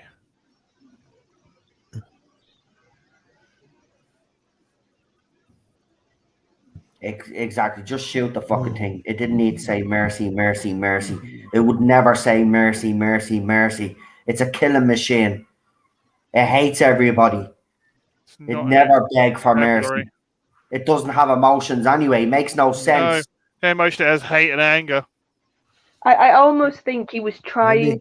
I think what he was trying, and it failed in this scene, was she basically does like a Doctor thing of check your record, see who I am. Like the Doctor's done that a few times now and knew who up at this point. Maybe because it's been around for a long time. Yeah, but I think Moffat was trying to ape that with River. I think that's what he was trying to do, but it just fell flat. Should have been quite an interesting regeneration story. Yeah.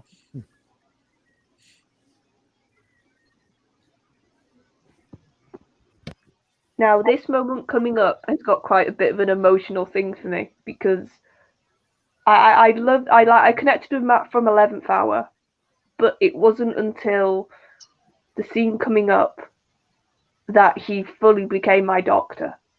and it's sort of one of those scenes that's sort of always going to have an imprint on me coming up.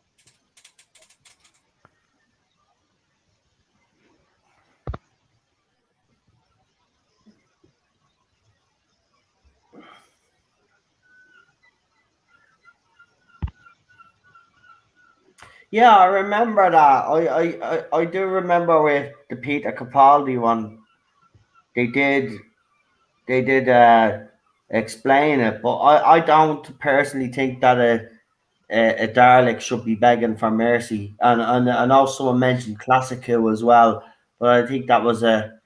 Don't think they actually said mercy exactly, but they shouldn't be begging. They're the most evil thing in the universe. You know, they die, they die. They always think they're superior, so they wouldn't be begging for mercy. They wouldn't be begging for mercy.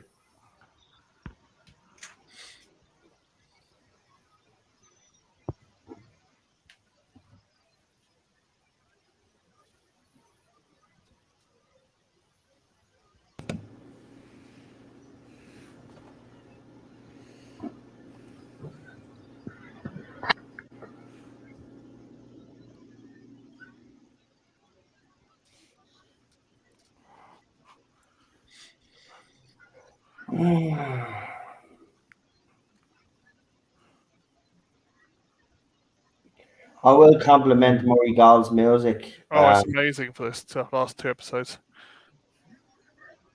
Absolutely amazing. Oh.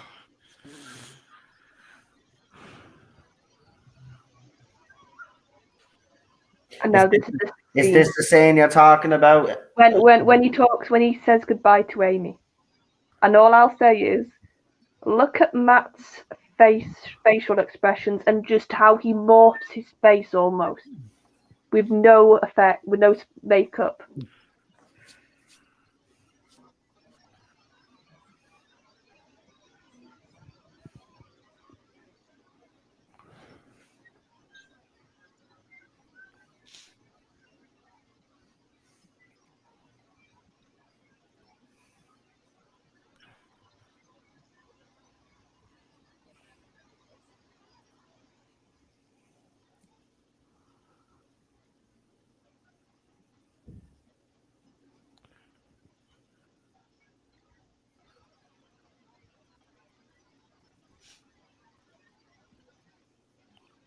The lighting is fantastic in this scene as well. Yeah.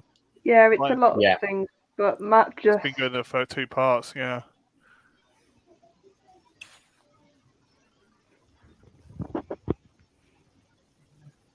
It's like I said, I'll always remember watching this for the first time, because it was like, I'd seen The Age of the Doctor, but it wasn't until Matt in this moment that I saw every thousands of years suddenly appear on the face, and it just blew me away. Yeah.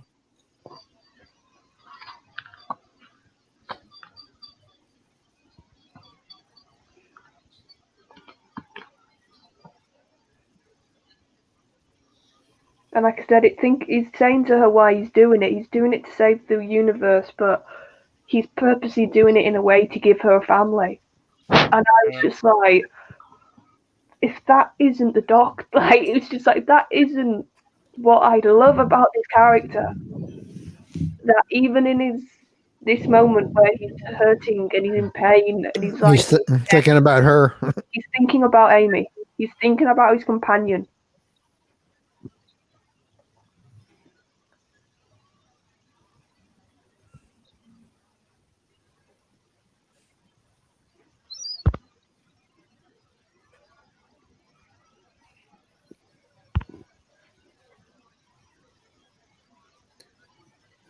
They had like this cold blue lighting on the actors. It's like, yeah.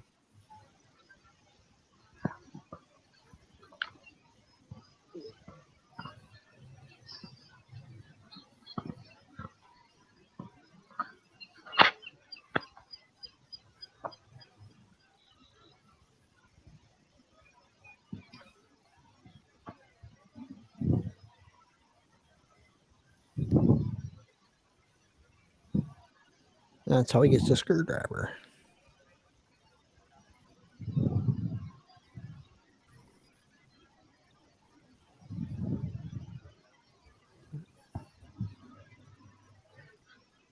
Now the lighting's back to normal.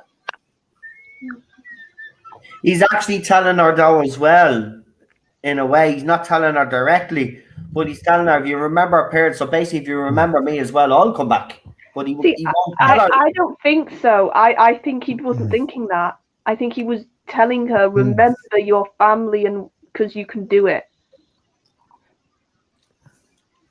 Here's the music now. The music by Murray sensational here, though, I will say. Yeah. This is fucking stupid and ridiculous. Jesus Christ, this still looks bad. Still doesn't make any sense, I'm sorry. It's the fact he's rebooting the universe and all that. Geronimo!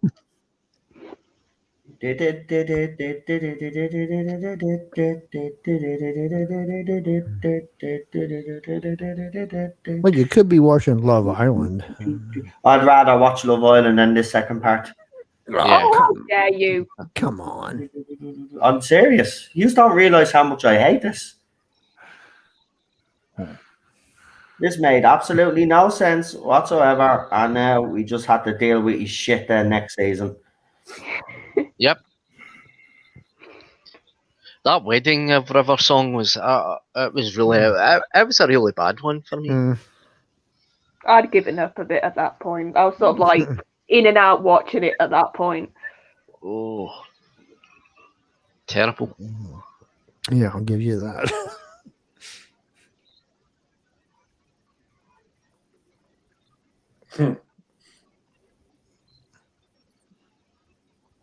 Just check the console, and just in case it's psychic pollen. Yeah,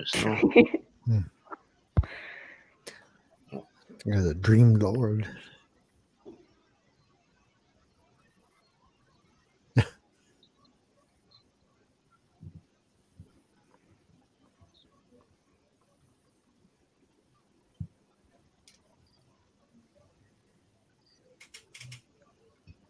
Oh, Amy, why are you wearing a short skirt?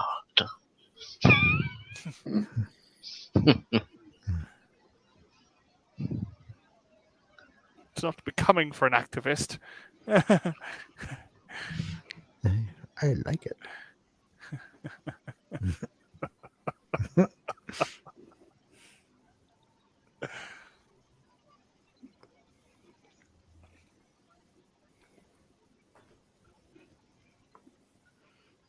Bow ties aren't cool.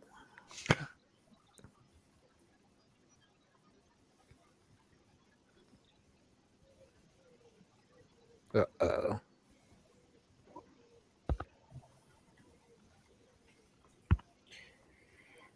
Driving where all the cracks are. Cracking time. And there he is. What's the crack? Tune into the TARDIS zone. A cracking time. Got to give him some credit though. The silence were kind of interesting concept. Concept, Yeah. brilliant. Pity they didn't do much, actually. That was the fucking problem with them. Just stood around looking threatening, yeah. They did feck all. All they did was with their suits on and lightning. But they were really the priests of the church, weren't they? But they were good in The Impossible Astronaut. They were very cleverly used, a bit like the Weeping Angels. But then again, like what Moffat does with everything, he comes up with a deadly concept, yeah, and then he fucks it up, man. Yeah. Well, they were creepy. I mean, they were done pretty good. I mean, people did, Yeah, but what I'm saying is when the church, when we seen the church and all, when you're doing the Translator episode and stuff like that, he had an opportunity to use the silence a lot more in that, and he didn't. He didn't. They fought side by side with the Doctor, and then you just see a little cutscene. That's not good enough for all the shit that they were supposed to do. Yeah. Again, Moffat letting fans down. He's not as bad as Chris Chibnall when it comes to certain things, but Moffat did let fans down. I'm not going to change my opinion because the Chibnall era is shit.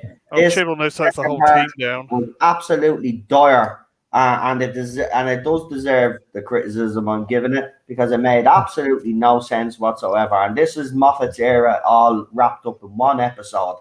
Tries something complicated, can't figure his way out of it, and then comes out with a cop out. It's either timey-wimey or this bullshit that we got. Oh, and this is another scene I really love. Where he's talking to little baby Amy. Mm-hmm. Yeah, because it's like Matt plays it so it's like he's quiet and he's like knowing that he's going to fade away, and it's like you can see that hope that he had at the beginning just fading. Yeah. And it's that thing of the doctor saying, actually, this could be my final moment. So I'm going to say goodbye, but he doesn't like goodbyes. So it's like that very thing of how would he say it? So he tells her a story.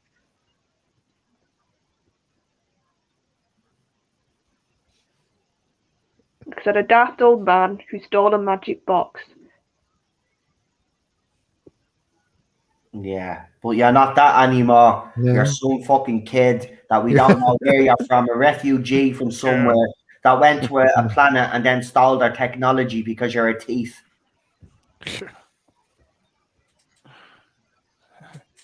The activist child. Coming soon. Yeah, but it's like it's like the sentiment of this bit where he says we're all stories in the end, and I think that's almost Moffat saying, as a creator, we create this show, but it's a story, so you choose almost.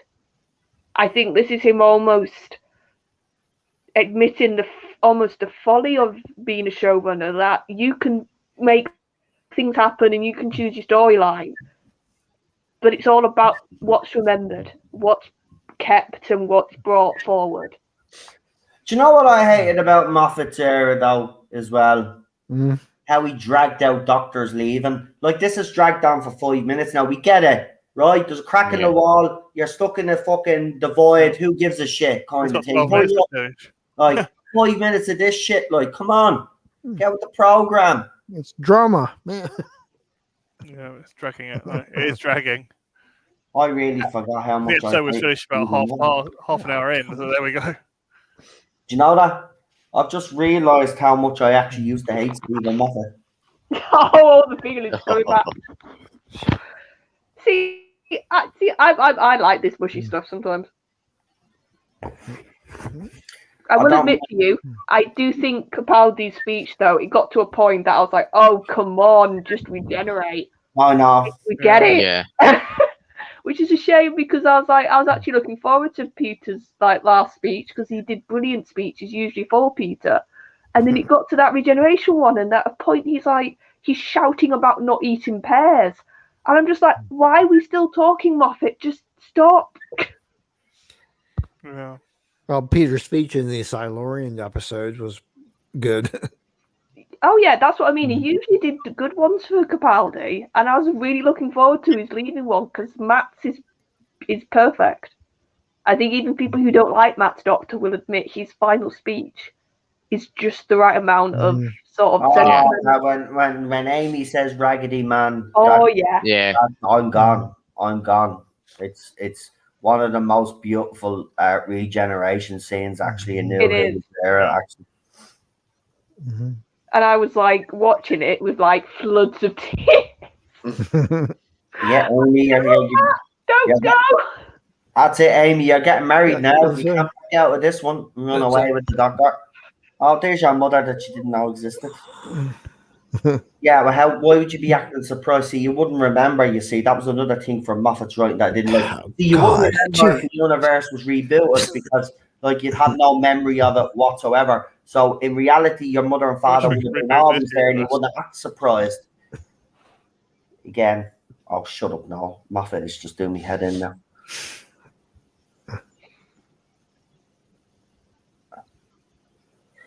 Yeah, but Amy's a time traveler, and the show has established time travelers can keep memories that a normal person in this situation wouldn't have. And if you think about like he said, she grew up with a crack in the wall. Yeah, so she got brought up basically with time energy flowing into her head. Yeah. Yeah, but with Classic Who, the TARDIS didn't work properly, so it was like, you know, they had to make plots through that, why it didn't work properly. Oh, Lee, that when that thing happens, it's going to be painful. Like Rory's brushing his teeth with no toothpaste on his toothbrush. Yeah. Oh, no!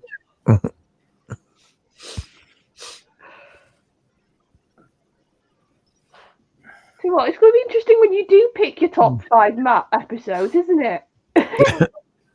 I've kind of sussed me top 5 Matt Smith episodes now. Actually, yeah. The Pandorica opens. So he likes that one. And the Big Bang. Do what though, River? Wearing black to a wedding. So Amy is Scottish, but her parents are Welsh. No, her dad's Scottish. Welsh. Her mum's Scottish. Her mother sounded like she had a Welsh accent there. No, the she's mum's got an Scottish. Edinburgh accent or something. Well, the dad's Welsh, mother's Scottish. If it's not Rory. Scottish, it's crap. Poor Rory, he's like, it's our wedding and you're crying. That would be happy day, Mrs. Glenn. No.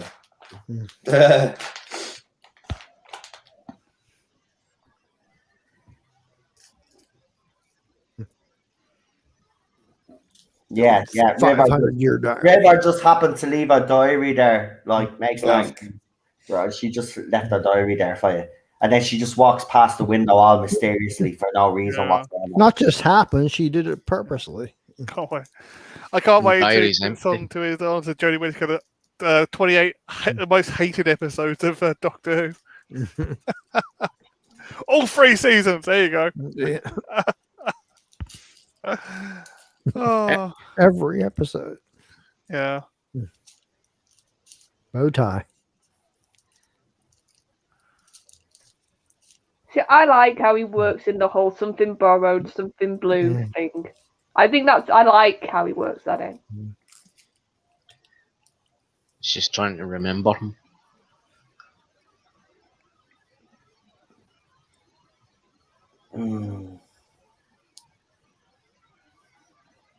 Yeah. I love the mum to be at face in a minute. She's like, this again? When she talks about her imaginary friend.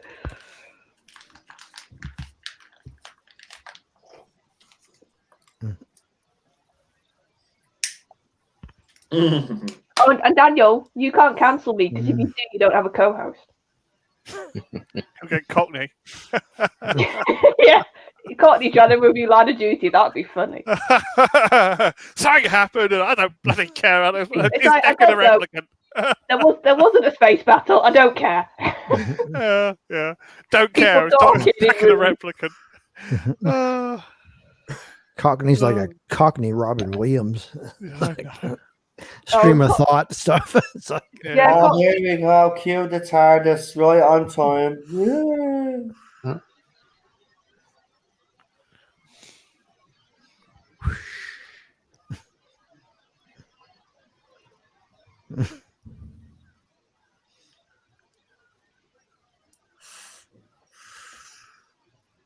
Something blue. Nebula. Oh yeah, she was predicting her future role.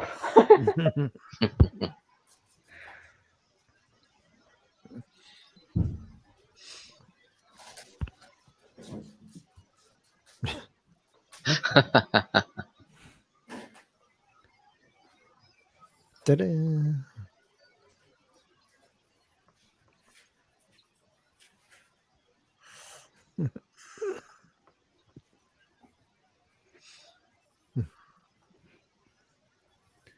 Rory's like, thanks, Doctor, for showing up. And they're all like, we thought she was crazy for years. we had psychiatrists see her. Mr. Bond. I love it. Yes, it is.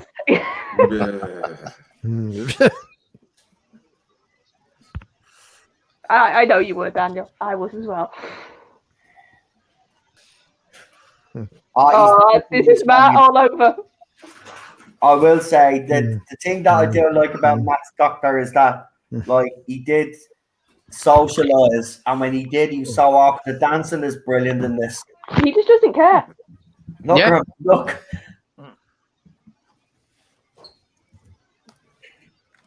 And of course, he had to play a bit of Queen, didn't he?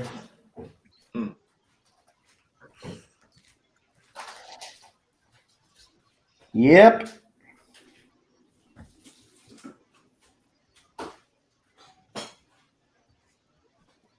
And considering like how Rory and the Doctor was at the beginning of Series 5, I think that's a nice little like end circle point to the Rory being jealous and like them butting heads. Yeah, and it seemed like William Hartnell and Ian Chesterton, you know, Yeah. in a way back to that. I do like this line because then I do know that River is going to come back, but little did we know that like he just keep bringing River back for no reason, whatever, and then it just kind of got to the stage where I was like, okay, Maffa, we get it. You love River song, but like our story's done now, mate. It's done. Like, come on, you're stretching out a bit now. Leave it out.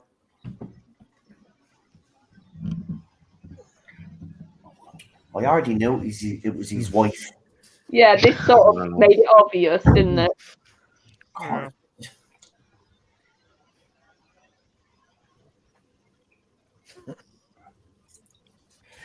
I'm your wife, but you'll find out next season. You'll find out next season. And I'm also Amy and Rory's child, but you'll find her out next season. Don't worry about it. Your time is coming. You'll find out. I was a bit annoyed when I found out that it was his wife because it means that the Doctor can have sexual relationships. Well, he did have a family. He had a granddaughter. Yeah, but that was before he had a regeneration cycle. Yeah. And in Tennant's era, he hinted at having children. Yeah. Quite a few times. Yeah. Yeah, so remember, this is probably where Rory and Amy can save River. Yeah. Oh, this night, probably, yeah. Yeah. Bounce. Go on, wow.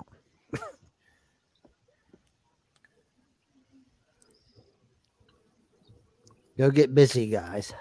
See, and I was so disappointed we didn't see this as an actual episode in Matt's run, what he's hinting at, that we didn't get it till Capaldi.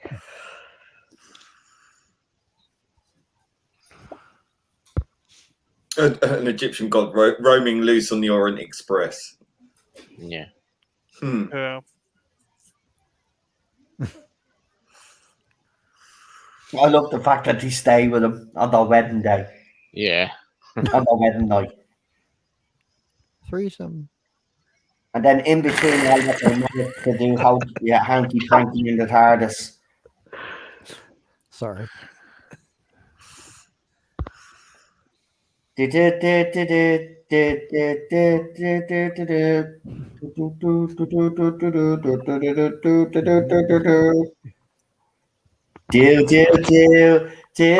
over. Yay! Yay! No can stop moaning now. Crap. Right.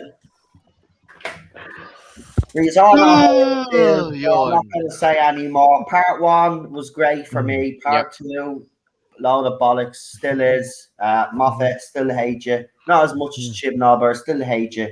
I hate some of the stuff that you've done, and I'm not going to change my opinion just because your predecessor is worse than you. But no, you're still a shit writer. So yeah, sorry about that, Moffat. So as I said, 7 out of 10 for that pile of crap. So we'll go and we'll ask the rest of the panel, and we will start with Queen Charlotte first. Yeah, I admit it's the second episode is Moffat setting up a lot of things, and it's like he realised, oh god, I'm gonna have to actually write this thing now.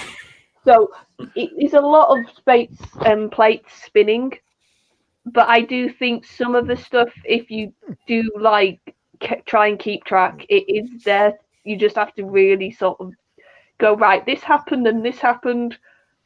But I think the reason why I'll always be a lot more kinder to that second part is I think the character work with the Doctor, Amy, and Rory, I think is brilliant. I think you see a lot of like also the end of arcs with like Rory be sort of her with Rory and Amy fully being a couple and Amy accepting Rory, because I think even up till then she still had a little bit of I'm not sure, and it was her seeing his devotion that I think sealed her wanting to spend the rest of her life with him.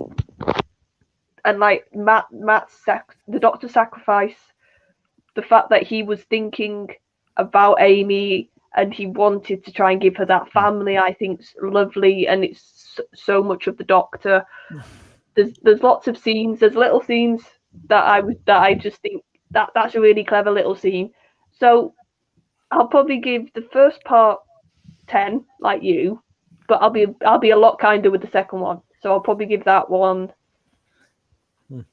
probably an 8, and I'm knocking off a few points because it is just a lot of stuff going on. That's how I'd explain it. That's fair enough. That's no problem. I mean, look, I didn't like Moffat's era as much as most people did. I'm starting to get a reminder of why I hated him so much. And I kind of don't want to be reminded of how bad Moffat's era was. The difference is that sometimes he got it right, and then when he got it wrong, he got it spectacularly wrong. And that was the problem with Moffat. But that second part still, it doesn't matter how you explain it. It still doesn't explain Matt Smith getting out of that Pandorica. It doesn't. You can explain it every different way and say that it's this universe and that universe and this, that, and the other. Still doesn't explain him getting out of the Pandorica. And that's when I knew that the writing was going to be all over the place, that he was going to try these extravagant things and he wouldn't always necessarily get it right. And let's be honest, his era is uneven because of those exact things. So, yeah, I can't. I'm being reminded of how bad the Moffat era actually was, and I don't want to. Season 6 is even worse, but I do like the impossible. I do like the opening though. I do like those 2-part episodes actually, but other than that, then we get a few fucking shit ones as well. But oh my god, Moffat's era is really bad. Yeah, Jesus. This is why I think Doctor Who fans should be worried, because Chris Chibnall has managed to be worse than Moffat. Yeah. Moffat was bad. It doesn't matter what people say. Look at, you could say that you might look at this era a lot better now because of what's come after him. But I don't think people should be assessing it that way, to be quite honest. Moffat's era is the reason why we're in the situation that we're in now anyway. Well, it was Moffat who brought him in. Right? Yeah. Ratings were declining under Moffat as well. BBC felt like they had to do something after Moffat to try to boost the ratings, and they thought their answer was Jodie Whittaker and Chris Chibnall. So, no, I'm not going to forgive Moffat. I still don't forgive him. Moffat didn't train a successor. Take him back. Do you know what? After seeing that, I wouldn't take him back. I'd actually. I would as a producer, not as a showrunner, as a producer. Maybe as a producer, but not running the show. Maybe Moffat just wanted to get out, and he got Chibnall drunk. Yeah, or maybe he should have trained a successor. Yeah. He should have taken Joseph Lidster from Sarah Jane or something and trained him up. Someone, yeah, he should have trained someone. You're absolutely spot on. And he didn't, so he just got caught. That's what showrunners normally do to protect their legacy anyway, don't they? Yeah, exactly. And I guarantee you, Chibnall exactly is going to do that. He will pick his successor because he'll know that his successor will protect what he's done, whoever it is. Yeah. That's why we're hoping it's a brand new showrunner altogether and they decide to go for a clean slate. But listen, little did we know. Being honest, I didn't think Chris Chibnall could be worse than what he is. But Moffat is still bad, and now I'm being reminded of how bad he actually was. His writing's all over the place. He's no disciplined. The difference with Moffat when he's under a showrunner was he was disciplined, and he didn't lose the run of himself. As soon as he took over this show, he lost the run of himself completely. Yeah. And season 6 is where he completely loses the run of himself. And you will see it. He loses the run of himself. The Moffat era did a lot of damage to the ratings. It was a slow decline under him, yes. We didn't know what was going to come after it. We some people were still thinking, well, maybe Chibnall will do something good. But then we got to see Series 11, right? But being no doubt, Doctor Who's been on the decline since Moffat, and it's continued that trend, and it will continue that trend unless BBC change course completely. They need to bring in someone that isn't a fan. Yeah, somebody from outside the little circle. Yeah, someone that isn't a fan. Right, let's get the rest of everybody's ratings. So we'll go with PD Rich next. So go ahead. I enjoyed the first part. The first part was really good. The effects, the makeup, and all that. Apart from the Silurians appearing, that was about the only negative of the first part. But the second part was too Bill and Ted. It was too, I'm going to go back in time and change this. I'm going to go back in time and do this. I'm going to go forward in time and do this. It was a bit too Bill and Ted. I was expecting the red phone box to turn up. Yeah, but that's But you're right about it. And Moffat set so much stuff up that he just didn't go forward with. Yeah.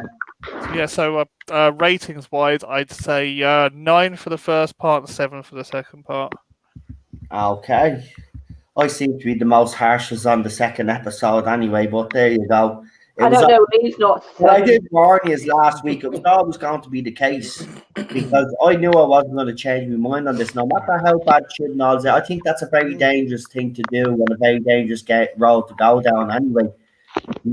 At the end of the day, we must call out the Moffat era exactly the way we called it out before. I mean, if we didn't like it, I'm not going to change my opinion just because Chris Chibnall's done something worse. It's still crap.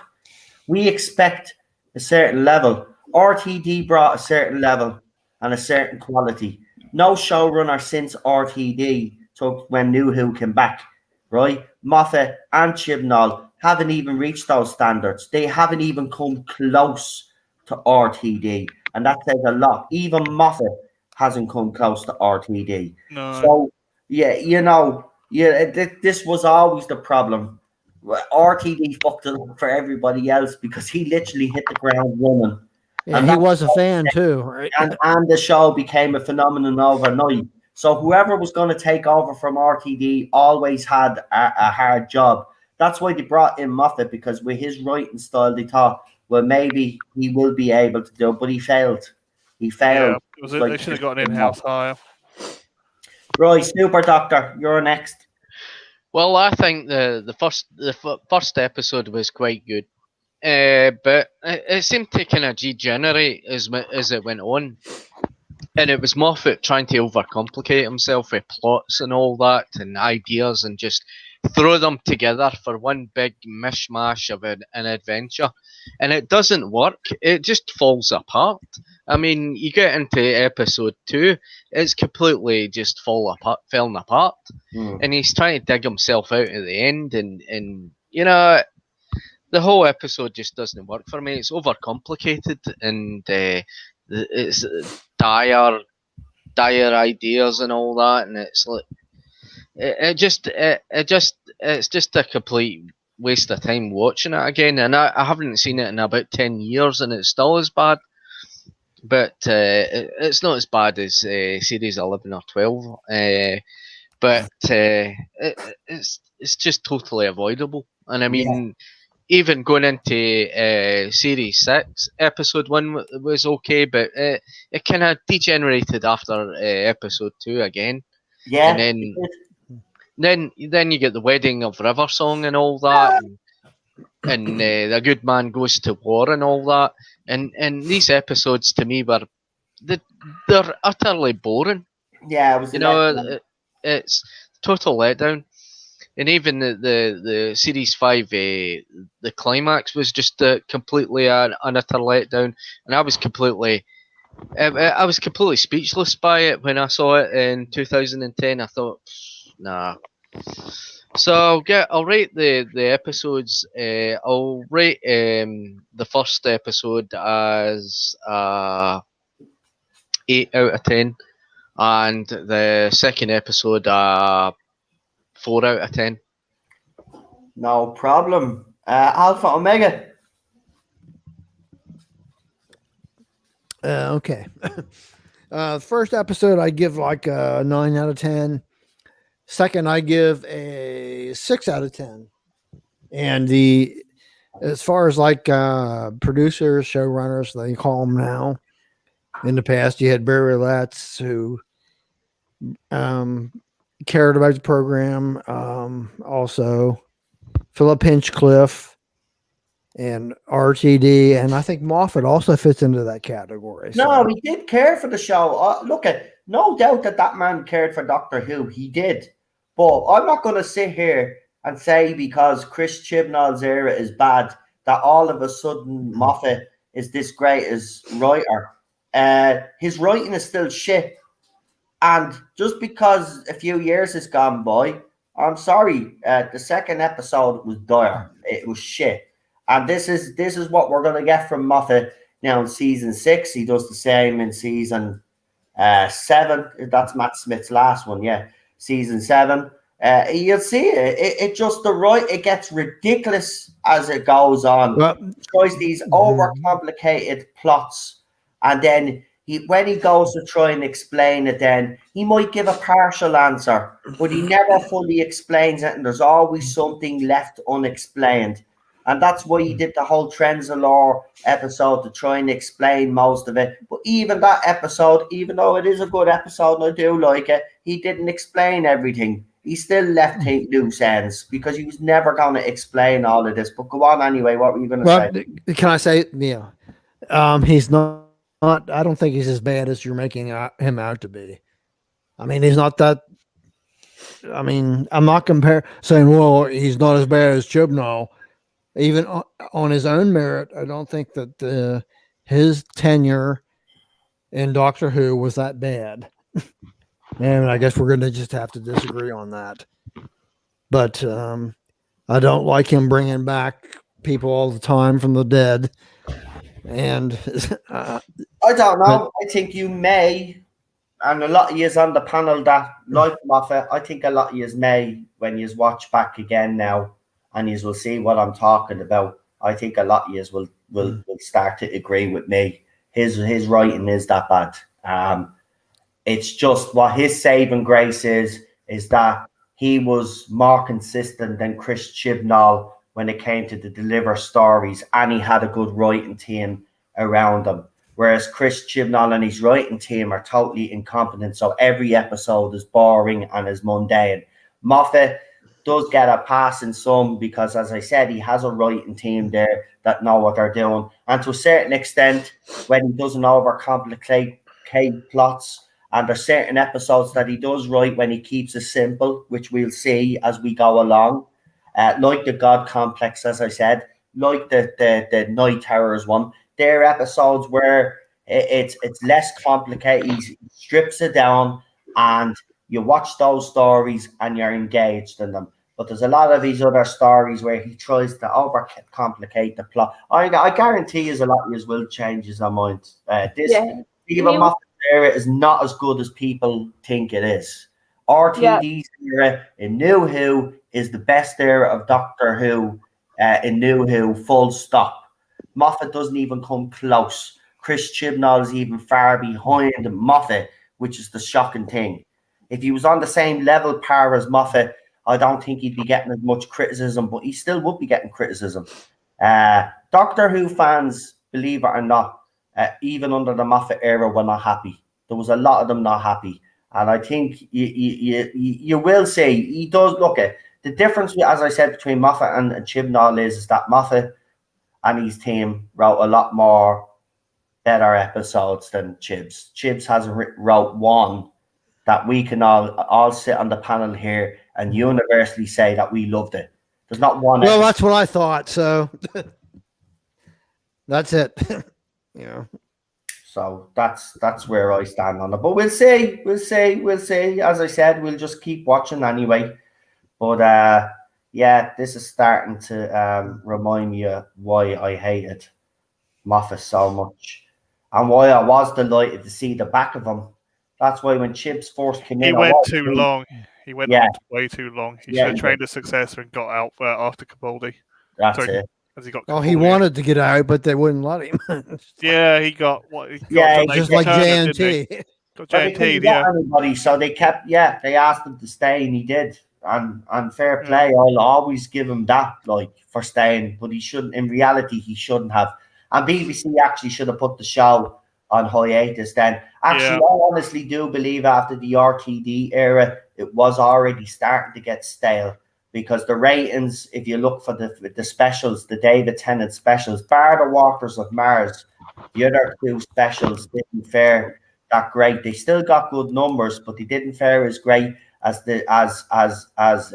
David Tennant's last season. It was already on the decline. So I think after RTD, it actually stepped down. They should have put the show on a year or two break and then brought it back then with a new showrunner and a new doctor and just continue it. I think that has been the biggest problem with New Who, actually. I think what they should do is bring a showrunner in, give them 3 or 4 years, right? Then put the show on a 2-year break, bring it back then, continue the story, but then bring a new showrunner in with a new doctor, give them 4 years, then move them on 4 year again, do it that way.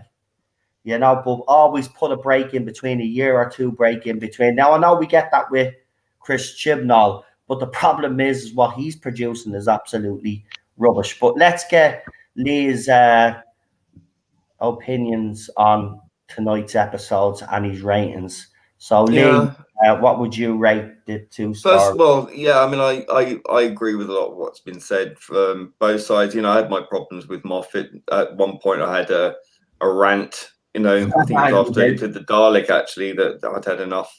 I was just so fed up. But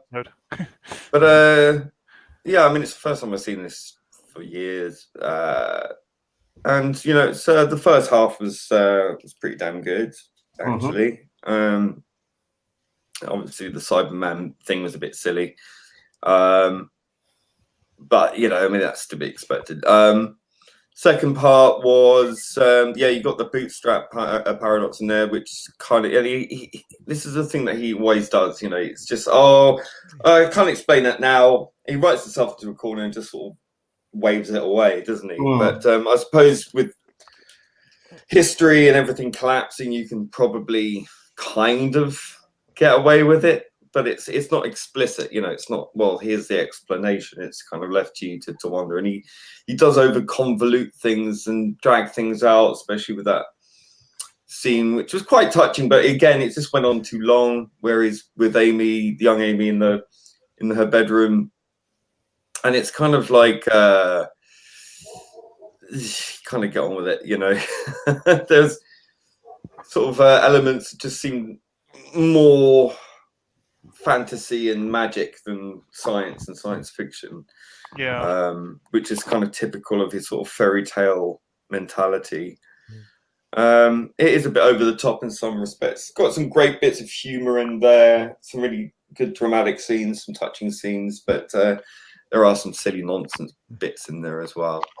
So for the first episode, I think I'll give it 7.5.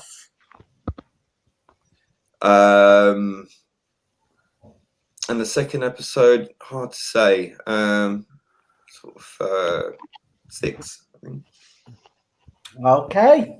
Well, it looks like I was the harshest on the second episode, but I did warn you it'd be expected. Well, I wouldn't say it's average. I think, you know, it's unfair on a finale kind of thing to completely dismiss it. I think they did a lot of good stuff in there. I just think it was just too convoluted.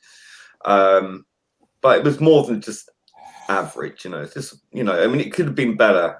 Let's use a Chibnallism here. Could have been better.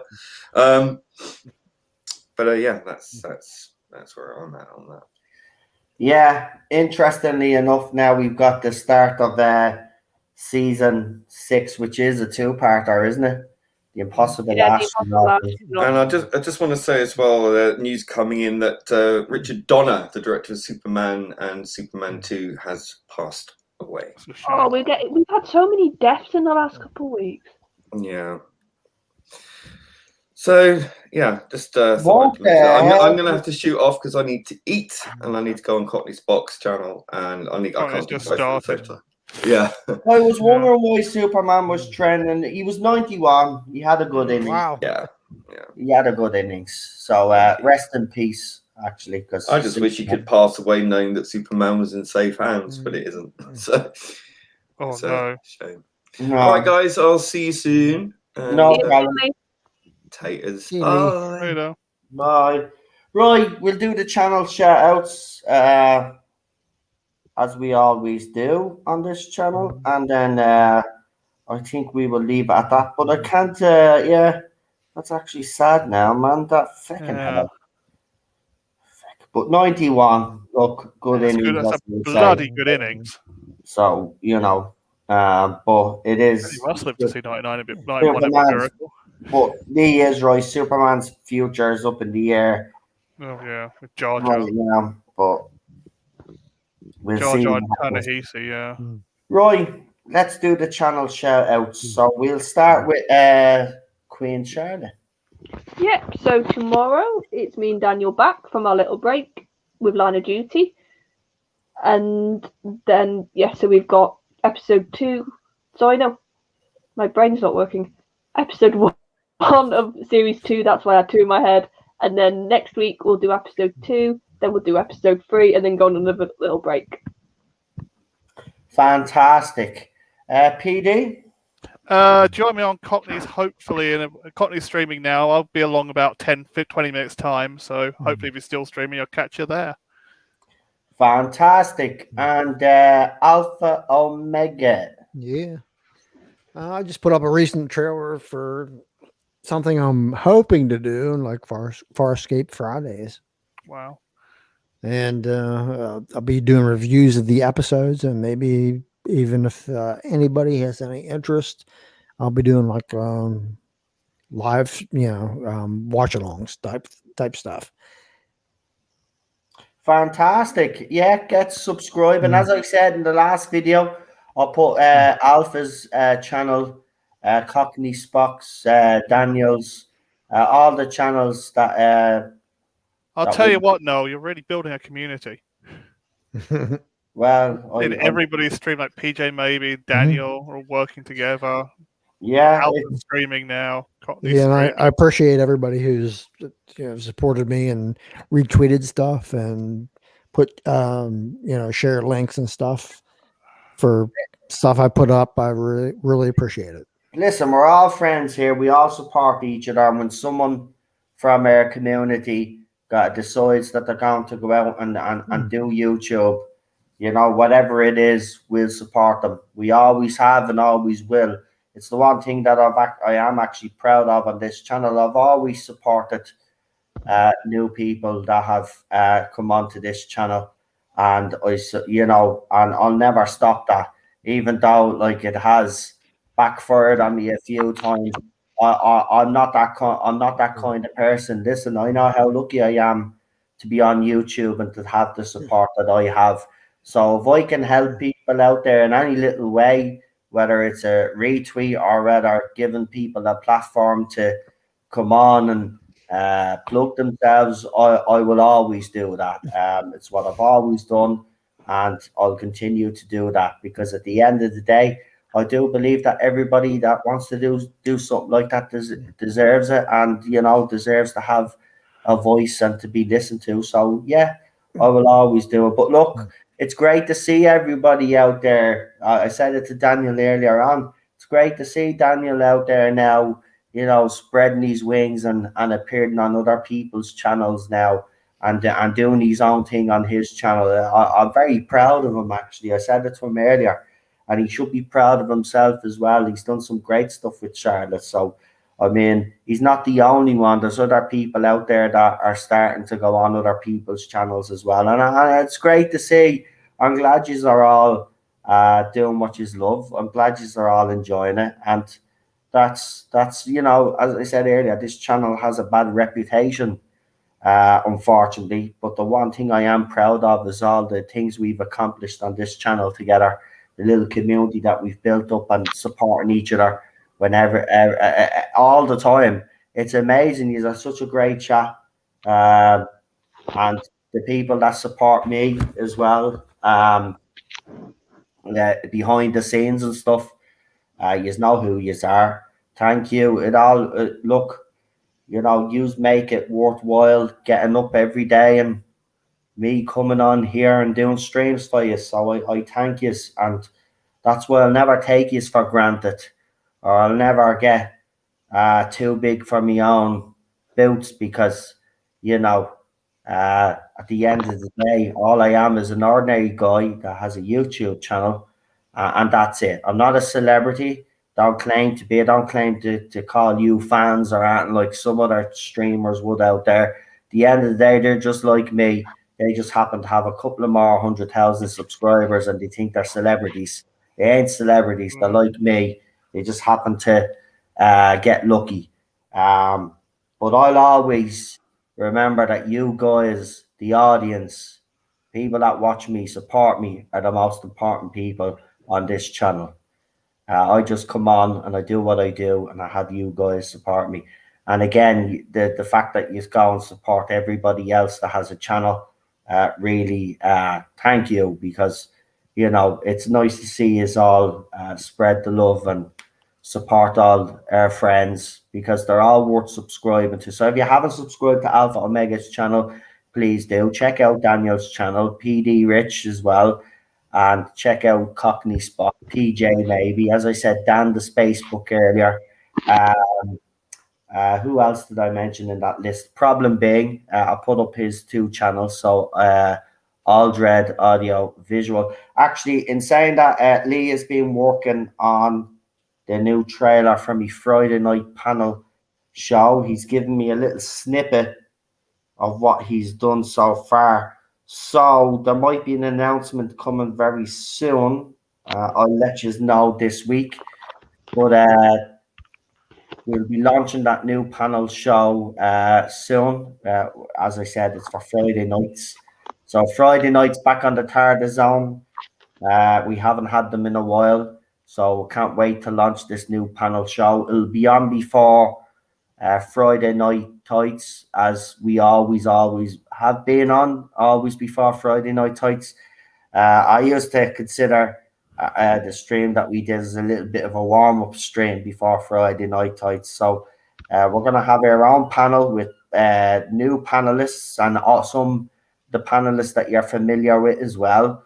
And what we're going to be doing is we're going to be talking all the weekly news. So we'll be talking about all different things in the world of pop culture, film, TV shows, maybe a bit of music as well.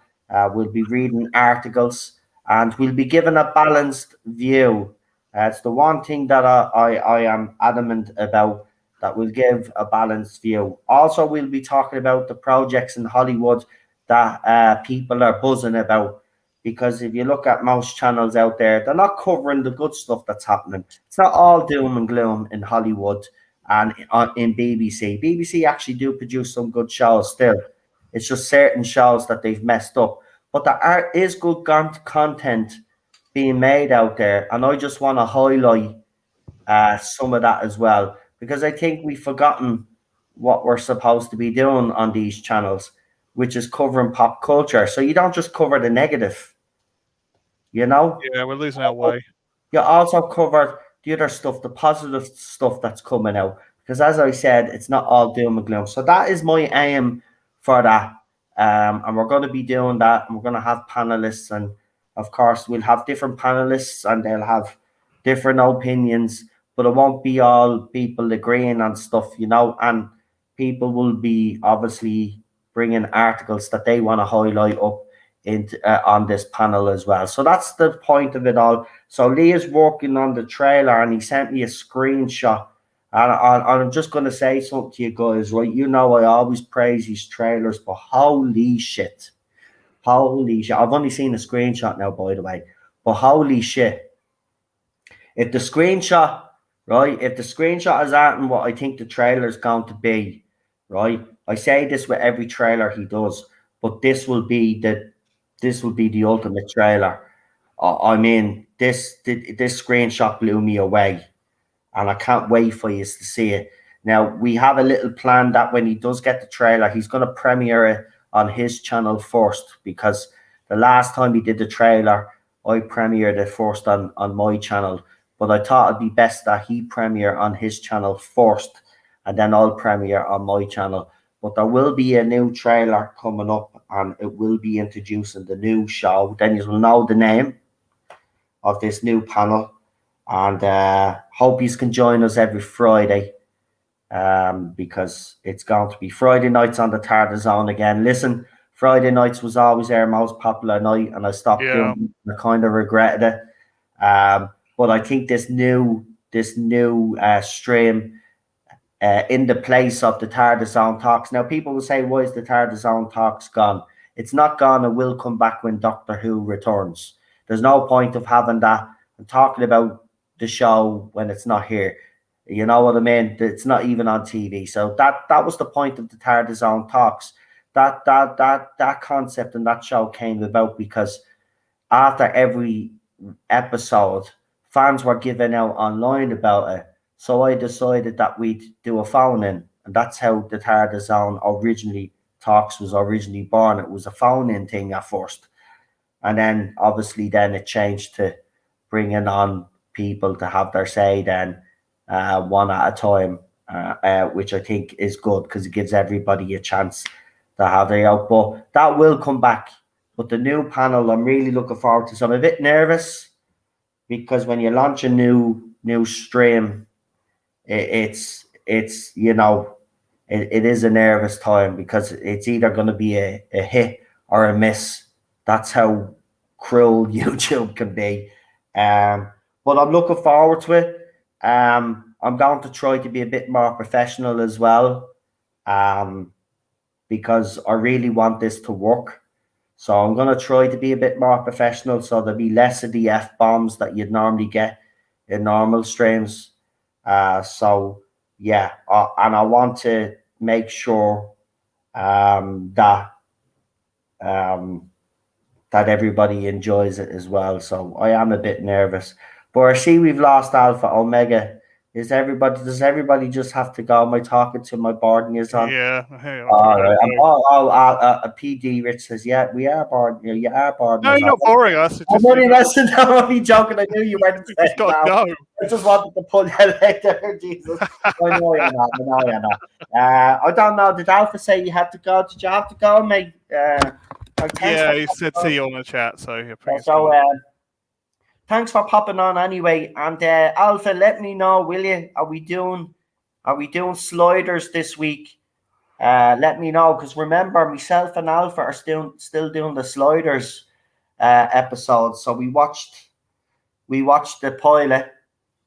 So we got the second episode to drop. So if he's not working this week, it will be this week. If not, it'll be when the next time Alpha, because I said I'd do them with him. I wanted to do something with just Alpha because he comes on some streams and he normally doesn't get an opportunity to speak. So, and you know me, I'm always like that. I always feel sorry for people that come on and don't get a word in edgeways because of me and Lee. Maybe because, you know, me and Lee are very opinionated and we talk all the time. So I said, yeah, I'll do that with Alpha. And that's why I did this stream with Daniel as well. He hasn't been on in a while, and I just wanted to do something with me and Daniel. And you know, I have to be honest, me and Daniel used to do a lot of streams on our own in the early days. Yeah. And I missed doing them. It reminded me, doing the stream today with Daniel reminded me of all the streams that we used to do. And it was quite, we had some fun, I have to say. I can't believe Daniel was able to come up with his top 5 as easy as that, but brilliant, man. Brilliant stream. So don't forget, me and Charlotte will be doing Matt Smith. I will organise that with Charlotte. I might even try get it out this week. I know she's streaming with Daniel tomorrow, but we'll see if we can get her during the week, and I'll throw it up. So that's it. Yeah, PD, do you want to add that? Is there anybody else in particular you want to plug just before we head off? Just besides Cockney, is there anybody else out there? Clobbering Times as well. He's still doing. He's good for a little bit of a. Yeah, I like Clobby. Yeah, we don't. Unfortunately, though, I don't see Clobby in the chat as much as he used to. Yeah. Obviously, I think he works hard, Clobby. I think but he does be busy. And don't forget Sunday. Yeah, Daniel's just reminded me. Tom Baker. So myself and before the stream, I don't know if we look the way things are going now. I think if PD is not streamed with Cockneys on Mondays until a lot later, I might actually continue the new Who streams on Monday because they seem to be better.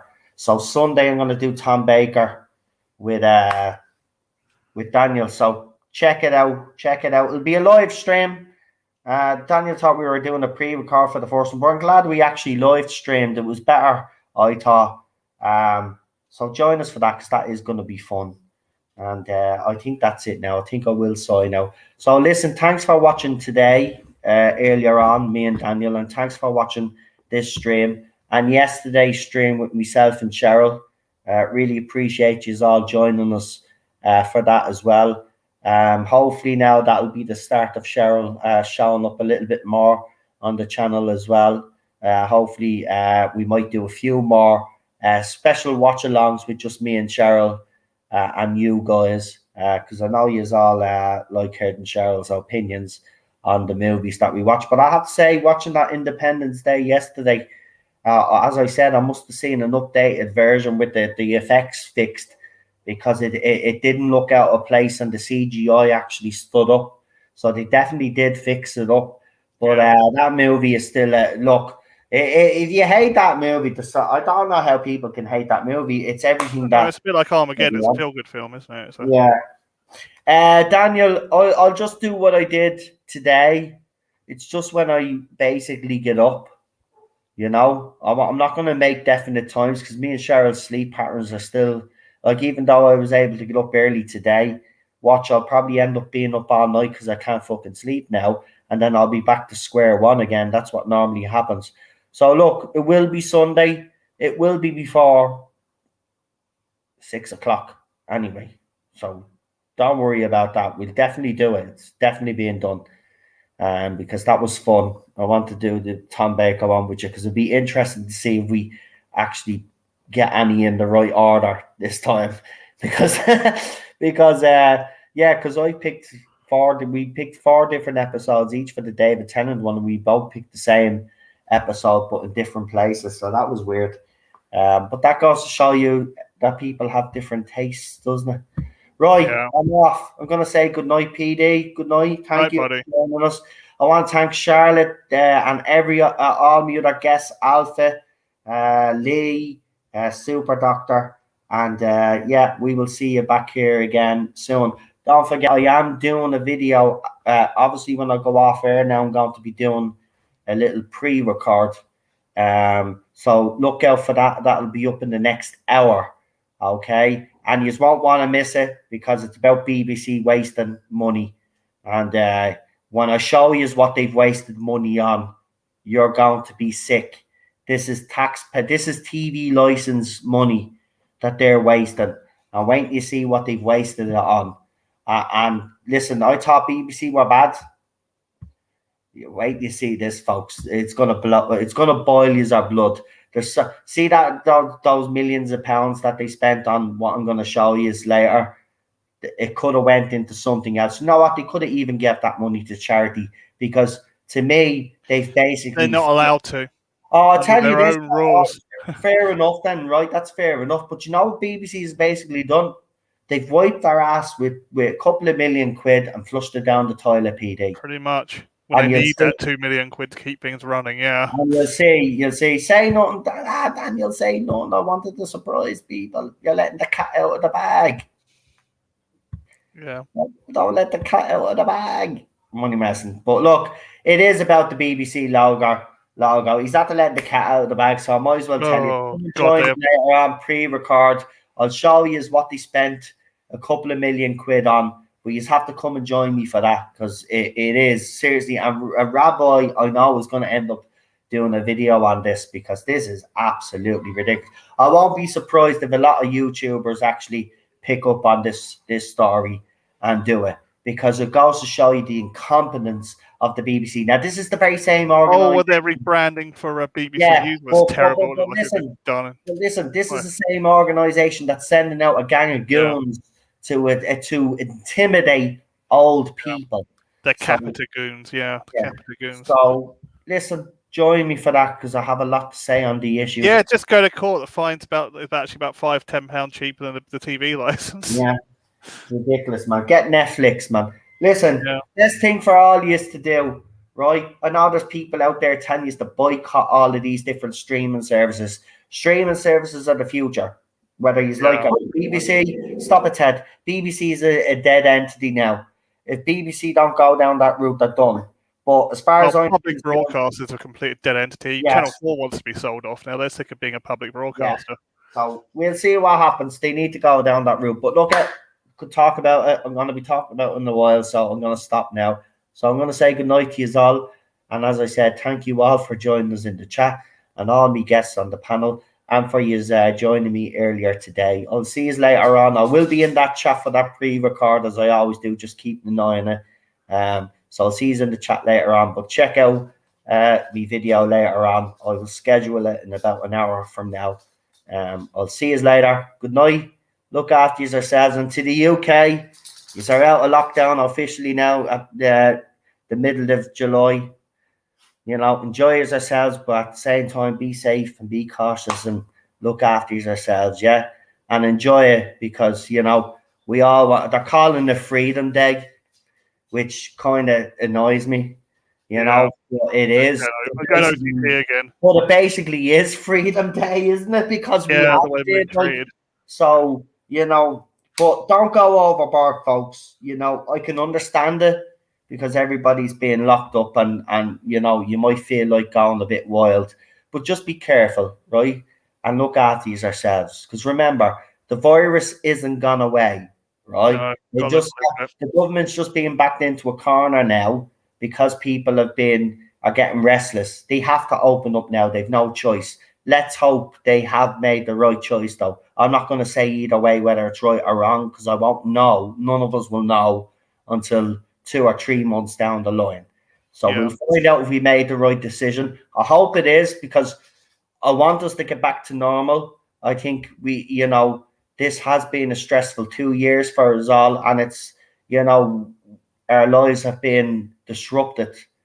And, you know, I never thought we even in my lifetime that I'd ever have to deal with something like that. I thought that was a thing of the past. You know, that sort of thing. 2 World War. I thought, no, that was the past. You know, future is now. But look, we're on the home straight, hopefully, as they say. Right, I'm off now. I'm gonna say goodnight. See you later. Right, here's the trailer. I better show. Bye. Bye. Bye.